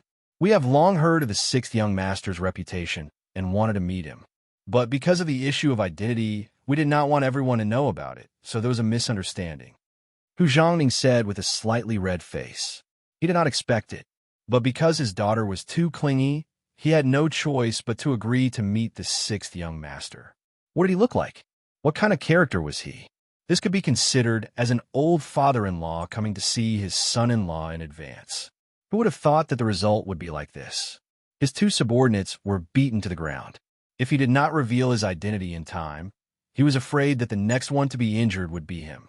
If that was really the case, then he would really lose all his face here.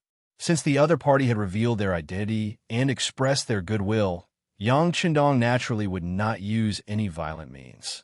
At least now was not the time to fall out with the embroidered uniform guard. Other things aside, his brothers and sisters were all in the capital. If he really dared to do this, then the safety of his family would not be guaranteed. When that time came, no matter how much he did, he would not be able to make up for the lack of family affection. So it's the embroidered uniform guard. Qindong has been rude. Beta Persei, hurry up and fix his arm. Pretending not to know anything, Yang Qindong immediately said in a reprimanding tone, "Yes, young master." Beta Persei knew that this was an act, but he still pretended to be terrified and quickly agreed. Then he took a few steps forward and gently helped the dislocated arm of the embroidered uniform guard to a sitting position. Then he saw the arm move and shake, and it was already as good as new. After moving for a while, it would be more or less recovered. As for the other person, he only suffered a kick. Beta Persei had already held back. It was extremely painful at the time, but it would slowly recover after a while. Seeing that the two of them were fine, Yang Qindong revealed a blooming smile. "Lord Hu, please. Sorry to disturb you." Faced with the sixth young master's invitation, Hu Zhongning originally wanted to refuse. He really did not have the face to continue staying here. But since he had already promised his daughter, he had to give an explanation. Although she had seen Yang Qindong, and he was indeed handsome and dashing, just this point alone was not very convincing. He had seen and heard many stories about those who pretended to be dignified, but were actually full of thieves and prostitutes. Thinking that, through a conversation, he could understand the other party in depth and also be responsible for his daughter, Hu Zhongning finally put his face aside for the time being. After agreeing, he strode into the study. "Xiaoyin, serve the tea." Yang Qindong smiled and turned to the side, inviting Hu Zhongning to enter first. After all, in terms of position, Hu Zhongning was a fourth rank, and in terms of age, he was much older than himself. He could even be called an uncle, so it was only right for him to be modest. Beta Persei did not stop Hu Zhongning this time, but turned to the side to let him pass. But then he stood at the door of the study. From the looks of it, if anyone wanted to harm the sixth young master, he would probably go berserk again. A trace of doubt flashed through his heart. Yang Qindong was only a ninth-rank small official. Why would there be such an expert protecting him? Hu Zhongning could not figure it out. When he sat in the small reception room connected to the study, he was still frowning. "Hee, Lord Hu, my servant has offended you. It was because a thief had broken into the backyard at night. Later on, I had no choice but to ask someone to find such a guard for my safety." Yang Qindong had a look of helplessness. He knew that if this matter could not be explained properly, it would easily become a weakness for others to use against him. So that's how it is. After hearing the explanation, Hu Zhongning's expression immediately became much better. When he thought about how many people would know about Yang Qindong after Yang Bao became famous, It was normal for some people to harbor evil intentions. Naturally, it was reasonable for him to have such a strong guard. Things had a reasonable explanation. Next, when Hu Zhongning and Yang Qindong talked, it was a lot more natural. Governor Yang, this official is actually here to mourn old Master Yang and your mother. My father is the current Minister of Rights. Because he could not casually mention his father's honorific title, Hu Zhongning used his official position to speak. Oh, so it's Minister Hu's family. Qindong has been disrespectful. Hu Zhao's name immediately jumped into his mind. Yang Qindong immediately stood up and cupped his fists in salute. Seeing that Yang Qindong was not narrow-minded because of the unpleasantness just now, and was instead so polite and respectful, Hu Zhongning felt much better. Hu Zhongning felt much better and smiled apologetically. Magistrate Yang, there's no need to be like this. I was a little rash in my actions before. It's fine, it's fine. It's all a misunderstanding. Yang Qindong did not know the relationship between his father and Hu Xiao, but since Hu Xiao was here, he had to be polite first. As for the future, he would leave it to the Security Bureau to investigate.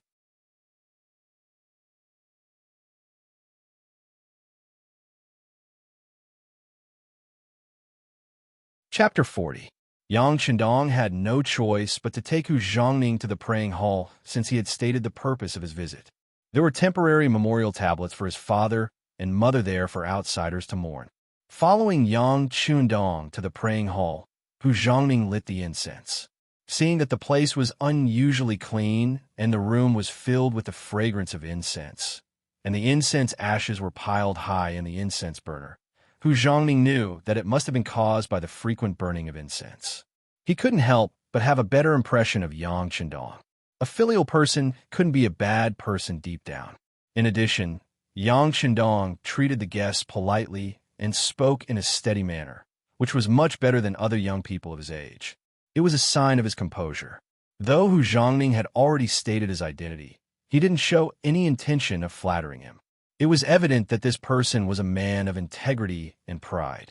If he could be tempered, he might become a pillar of the state in the future. If Hu Zhongning could have such a man as a son-in-law, it would be a good marriage. Walking out of the praying hall, Hu Zhongning intended to have a good chat with Yang Qindong to observe him and understand him better, as per his previous request. However, due to the embarrassing incident earlier, he refused even though Yang Qindong asked him to stay for dinner. They didn't leave through the back door, but through the side door. As soon as Hu Zhongning and the other two arrived on the street, the subordinate who had been knocked to the ground first said, "Why does the sixth young master have such a highly skilled swordsman by his side? I think we should investigate him thoroughly." That's right.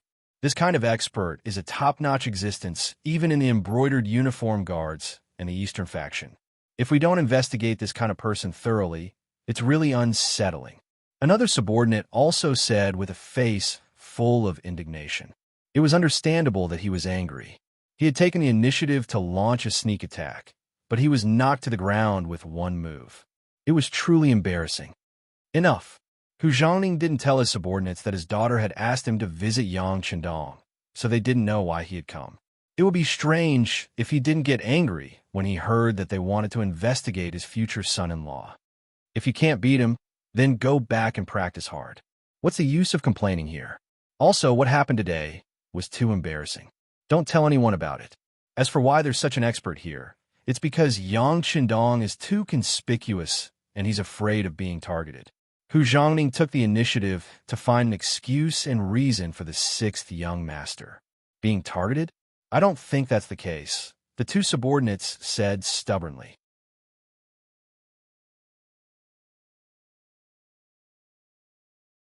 Originally, the embroidered uniform guards were an existence that people looked up to no matter where they went. However, after today's setback, they couldn't be blamed for having such thoughts. That's enough, Hu Zhongning said angrily. He might be his future son-in-law, but he didn't like the fact that people were so suspicious of him just because his bodyguard was a little more agile. Remember, Yang Qindong is old Master Yang's son.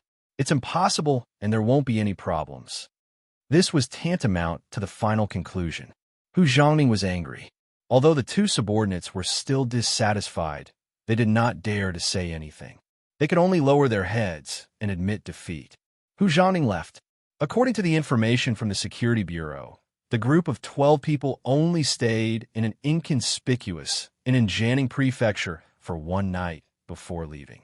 During this time, they did not meet anyone, including the Jiangning Prefectural Magistrate, nor did they have the slightest intention of making things difficult for the Yang family's old house.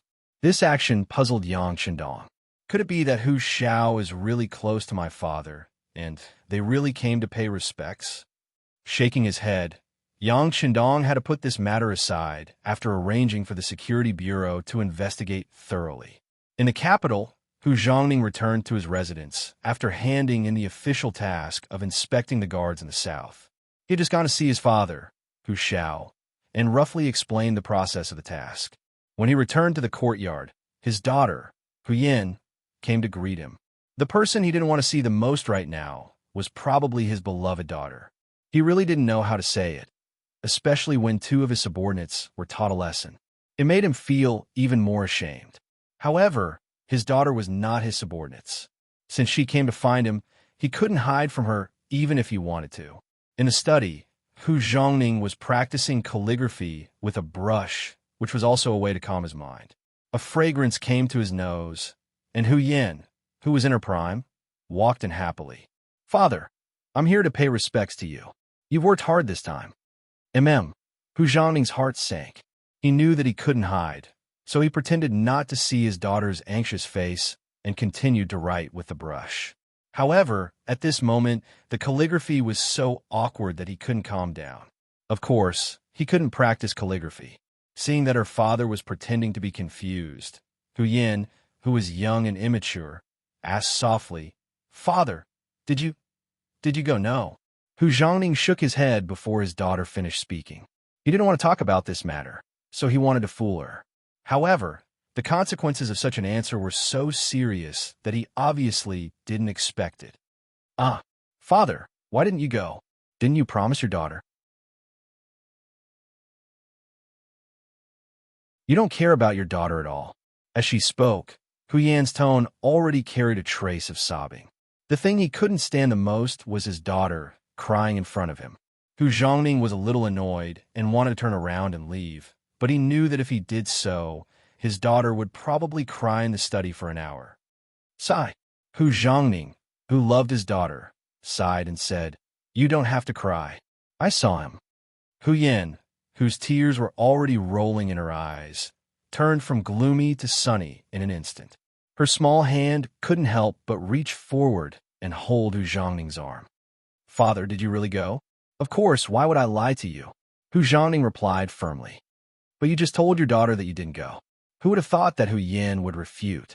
Hu Zhongning's old face turned red, but he still didn't want to explain more.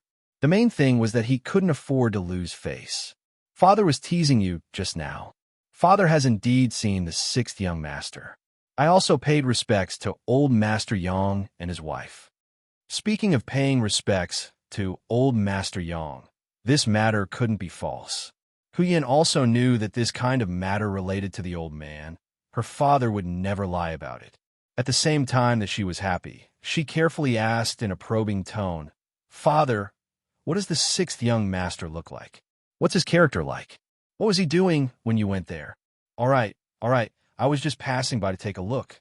Hu Zhongning really didn't know how to answer. Could he say that it was because his subordinates were incompetent and were beaten up to the point that his father was almost beaten up? He really didn't have the face to stay there, so he didn't stay for long and left. "Well, because I was in a hurry to go back, I didn't stay for long. After paying respects to the old man, I left. As for the sixth young master you mentioned, it seems that he's okay." Hu Zhongning really didn't know how to say, so he just told his daughter that it was okay. Okay. Hu Yan's head was full of confusion. Obviously, she was a little dissatisfied with this kind of evaluation. Okay is okay. Not okay is not okay. How can you say it's okay? Father suddenly remembered that I still have official business to attend to, so I left first. Hu Zhongning didn't know what else his daughter would ask, and he didn't know how to answer, so he simply found an excuse and left. Hu Zhongning's movements were agile. Before his daughter could figure out what was going on, he flashed out of the study and then left the mansion. He didn't even have time to take a look at his wife and concubines, leaving Hu Yin standing alone in the study in a daze. "Miss, His Excellency has left." The servant girl, Xiaoqing, entered the study without anyone noticing. She looked at Hu Yin, who seemed to have lost her soul, and said softly, "It's okay. Oof. It's better than not, isn't it?"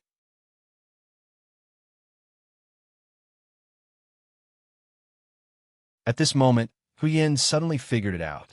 Although she didn't know why her father would answer her like this, she felt that it wouldn't be so simple. But since her father gave an evaluation of it, it was better than not okay and not okay. Hu Yin comforted herself. She really had the spirit of a modern AQ. Of course, this had a lot to do with the fact that she had a good impression of Yang Chendong first. Anyway, since this matter, Hu Yin didn't mention it again, and Hu Zhongning didn't mention it either. But after that, no one in the Hu mansion took care of the matter of proposing marriage for Hu Yin. By right, she would be 16 years old after the new year. Even if she didn't have a marriage, she should have a candidate. But no one did it, and no one asked about it. As her father, Hu Zhongning didn't know what he said to his wife and concubines. In short, no one mentioned it again. The people of the Security Bureau also came to the capital and carefully investigated the relationship between Hu Xiao and Yang Rong, but they didn't have many clues. After all, they didn't have any foundation here, especially when they were investigating the affairs of important officials. The final result was that the two were indeed on good terms, but it didn't seem to be a very good personal relationship. As for Hu Yan's matter, it wasn't in their investigation at all, so they naturally ignored it. A month later, the news came back to the old house of the Yang family in Janning Mansion. Neither the Brocade Guard nor the Eastern Palace Guards did anything special to the Yang family. No strangers came to Janning Mansion either. Since there was no need to worry about his safety, Yang Chendong naturally put things aside. Seeing that it was almost the new year, he still had many things to do. The bell of the year 1448 rang. People said that the new year was new.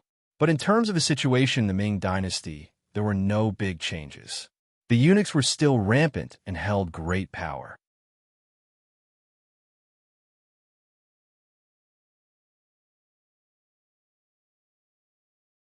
Chapter 41. In February, the Minister of Works, Wang Zhen, resigned and returned to his hometown. He had an upright and proud personality and was also a clean person, so he really couldn't stand Wang Zhen's actions. After he left, Shi Pu took over his position. The instability of the political system made the lives of the people even more difficult. In April, Deng Maoqi of Fujian rebelled. Deng Maoqi and Chen Zhengjing revolted. One after another, they captured Sha County, Yoshi, and other places. There were a lot of common people in the vicinity who agreed with them. The number of peasants who fell over each other to seek refuge with the rebel army reached several tens of thousands. The rebel army's reputation grew. Deng Maoqi established political power in Sha County's Qinshanzhai, calling himself the Ping Ping Wang. Shaxian was located in the north of Fujian province, not far from Janning. For a moment, the people were in a state of panic, and Li Daotong, the prefect of Fujian province, even submitted a memorial requesting the imperial court to send troops to suppress them. In the Yang clan's old residence, Tiger's Mane, who had long since received the news, brought Beta Persei and 5 other brothers to the study. They knelt in front of Yang Chendong and begged him to leave. As the saying went, a gentleman would not stand under a collapsing wall. Now that old Madame Yang's mourning period was over, it was time to leave Janning and head to the capital. That's right, it's time to leave. Yang Chendong slowly stood up from his wooden chair. But we shouldn't immediately head to the capital. First, we should go to Qiqian City to take a look. Even though Yang Chendong had given many suggestions on building the city, he hadn't been there himself. If he couldn't take a look, he wouldn't be able to rest easy. And once he went to the capital, it would be even more difficult to leave. If he didn't go now, he probably wouldn't have a chance for a long time. In the past, if Yang Chendong said that he wanted to go to Qiqian City before going to the capital, Tiger's Mane and the others would probably try to dissuade him. But now, as long as the young master was willing to leave Janning, this dangerous place, they would agree to go wherever he went. Since no one objected, they immediately spent 2 days to pack their luggage. Yang Qindong went to the prefect's yamen and asked for a travel permit, saying that his mourning period was over and he wanted to go to the capital to reunite with his brothers. Although there was no war in Jiangning Prefecture, no one could guarantee that the flames of war would not spread here. As long as they had connections, which one of them didn't think of a way to leave? Although Yang Qindong was the governor of Jiangning, he was actually just a minor official. In the end, he still had to go to the capital. Magistrate Li Daodong was already prepared for this and did not stop him. He gave him a travel permit and reminded him to pay attention to his safety before letting him go. At the end of April, Yang Qindong left Jiangning Prefecture. It was unknown when he would be able to return. Perhaps it would be very difficult for him to return in the future. When he walked out of the gate of the Yang family's old mansion, he turned around and took a deep look at it. Then, he strode out of the place. There was still a wider road ahead of him. Yang Wu and Yang Lu were responsible for protecting the kitchen maid, each Xiao and the other 7 or 8 elders of the Yang clan's old residence and their luggage as they left for Nanjing. Most of the supplies were from the kitchen. Yang Qindong had spent a long time preparing some of the items, which were related to his foothold in the capital. As Yang Qindong's kitchen maid, each Xiaoer's status had never been low. With her carefully watching over them, it was impossible for them to speed up even if they wanted to. These people would pass through Nanjing and eventually wait for the young master at Tianjin Wei.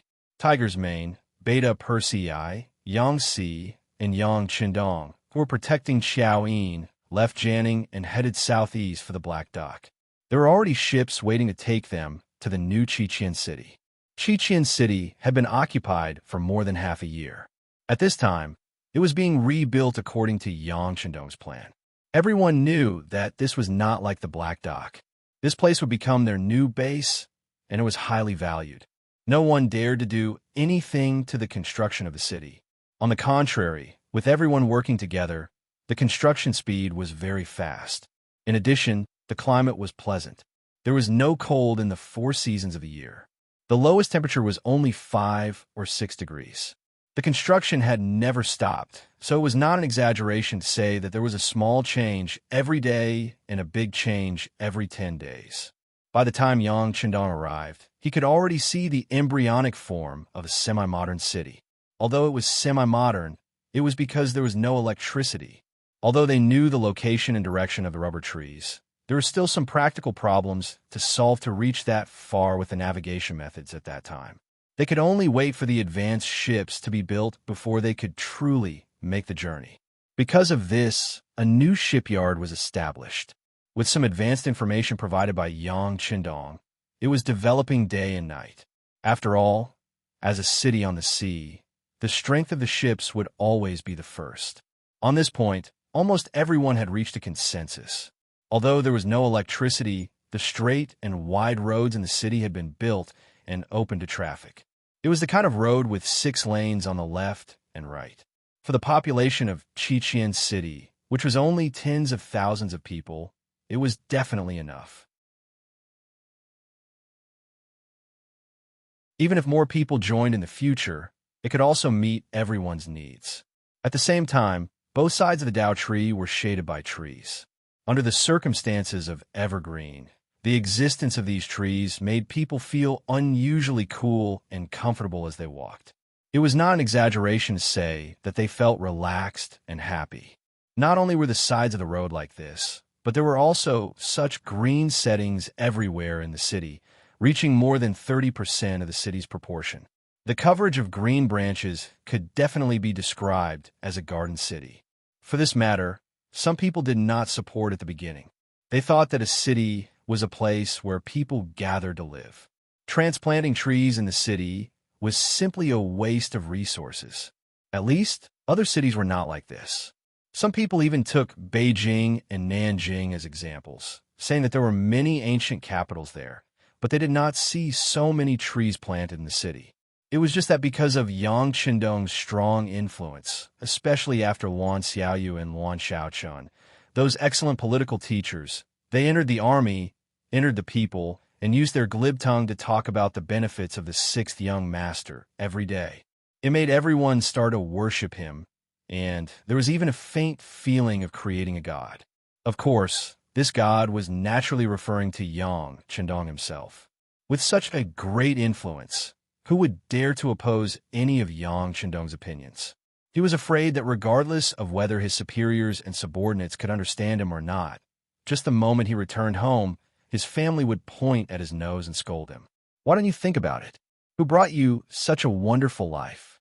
In this way, under the work of a group of political teachers, Yang Chendong was now a godlike existence in Chichen City. Even a 3-year-old child, if you asked him who the current emperor was, he might not know. But if you asked who was the best person in the world, the answer would be the same: the sixth young master, Yang Chendong. There were discussions and different opinions, but when the tree transplants were completed and the entire construction of Chichen City had a rough outline, those who had various opinions immediately closed their mouths. Under the shade of trees that could be seen everywhere, when it was hot, one could find a place to cool down and feel the cool air. How wonderful was that? At this moment, everyone knew that the guidance of the sixth young master was correct, and those dissenting voices immediately disappeared. Especially according to the guidance of the sixth young master, all the old houses had to be demolished and rebuilt, and the new buildings had to be horizontal and straight. No matter how you looked at it, it had to be a line. At first, there were people who had doubts. They thought that this was a residential area, and it was fine as long as people could live in it. Why did it have to be like this? But when all the manpower and resources were gathered to build the first demonstration district, all the people who objected shut their mouths. The houses were orderly, and every street looked spacious and bright from afar. There was a school, a hospital, and a 3-story building that specialized in civil affairs. It dealt with domestic affairs and problems. Every few hundred meters, there would be a public toilet, and a few dozen meters away, there would be a green box of trash. There was even a solid wooden wheel that could be pushed around. Every day, when the sun rose, there would be people in charge of cleaning it up. Before there was any smell, it would be clean and tidy again. There were people who cleaned the streets every day, maintaining the cleanliness of the road. It made people feel good just by looking at it. There were also security guard towers. There were 2 in each residential area, on both the east and west sides. There were 6 soldiers in each guard tower. Every day, there were 3 shifts, and they would be replaced at intervals. This greatly protected the lives and property of the people in the residential area. In the center of the district, there was a spacious concrete plaza. It could accommodate 1,000 people at the same time without feeling crowded. It was said that when electricity was produced in the future, there would be people who would teach people what kind of fitness dance to ensure that everyone had enough energy to have a place to pass the time. On the side of the plaza, there was some iron fitness equipment that could be used to strengthen the body and prolong the life of people. All of this was like a heavenly existence, causing everyone who came to visit to stare at it with their eyes wide open, their faces full of envy. No one would want to leave after seeing the reality of this place. They only wanted to live here forever and never leave again. Because of this, Yang Chendong heard that something almost happened. Everyone was arguing about whether they wanted to live here. This was a human being's basic selfish mentality. Sometimes, when there was no food, just having a bite to eat would be enough, and that would be enough. When there was real food, they would want to eat something good and worth something good. When all of these were satisfied, they would have other thoughts. They would want to have more things. It was hard to satisfy the human heart. In the end, the matter was suppressed by the appearance of the Cold Vanguard Brigade. Although there were not many Cold Vanguard Brigade members, and some of the auxiliary troops contributed when they took down Crimson Embedded Island, increasing their numbers by more than 100, the real number was only about 500. However, they were all truly elite soldiers and generals.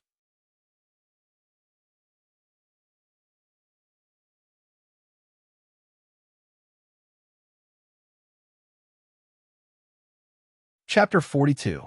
It was not an exaggeration to say that if they used their equipment and combat power to deal with those semi-modern soldiers who were armed with cold weapons, or at most, firearms, they would be able to fight against 10 or more of them. This was the benefit of having elite weapons. It was like the famous battle in history when Spain conquered the Inca Empire.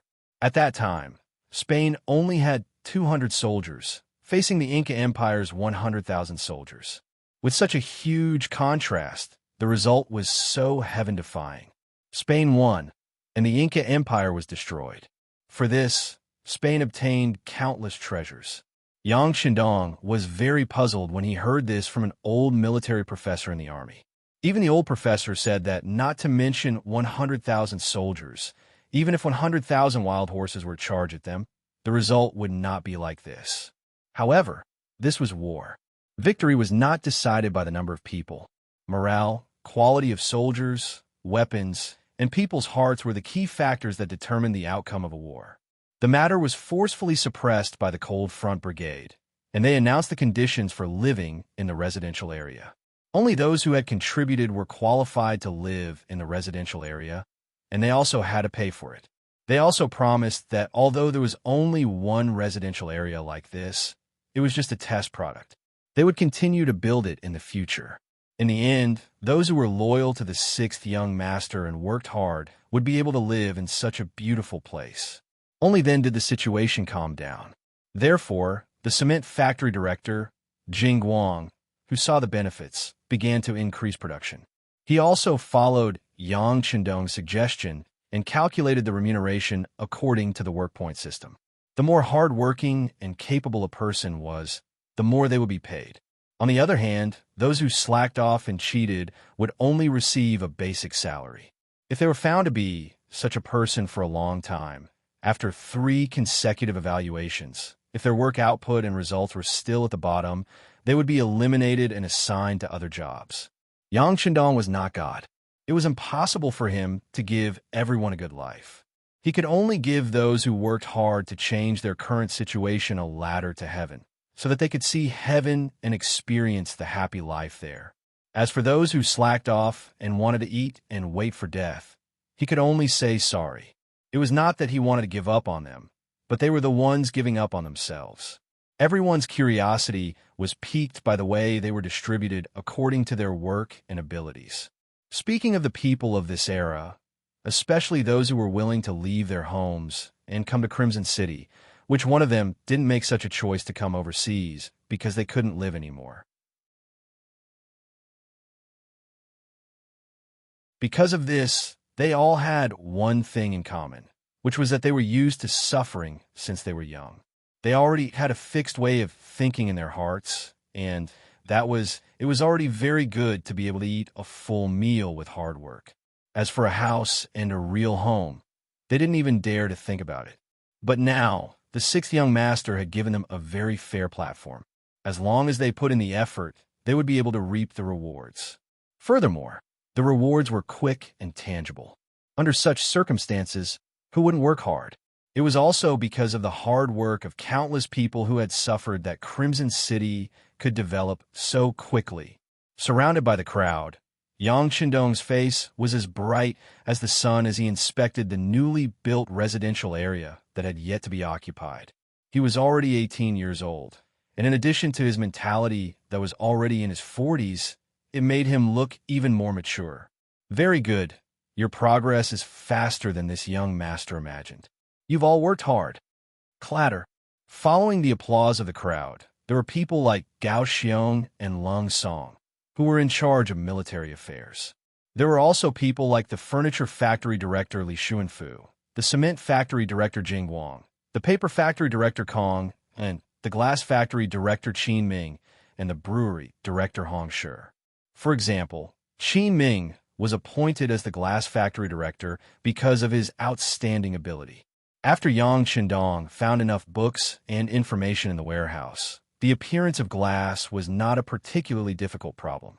Some things were difficult at the beginning, but once the first product was produced, the following things would be much easier. It was also Qin Ming's first time being so close to Yang Shindong. Looking at the sixth young master who was said to be like a god, he was excited and excited. especially when the first piece of glass that was as smooth as transparent was produced under his supervision. He was a little dumbfounded. He was also full of confidence for the glass cup that was about to be produced. He did not expect that the transparent glass that the sixth young master had mentioned could really be produced. It seemed like the process was not very complicated. Of course, it was not difficult for people who knew how to do it. If one really wanted to do the research on their own, who knew how many years or even generations of hard work it would take to achieve it. Now, every house in the first residential area had this kind of transparent glass installed. It was also a scene for everyone to see. When the sun hung high in the sky and shone on the house, it was so bright that it was like a miracle. Everyone was very excited. Being able to hear the praise of the sixth young master was an unspeakable honor.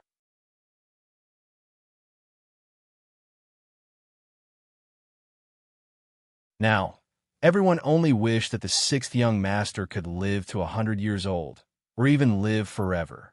In this way, they could always follow him, including their descendants, and continue to enjoy endless blissful lives.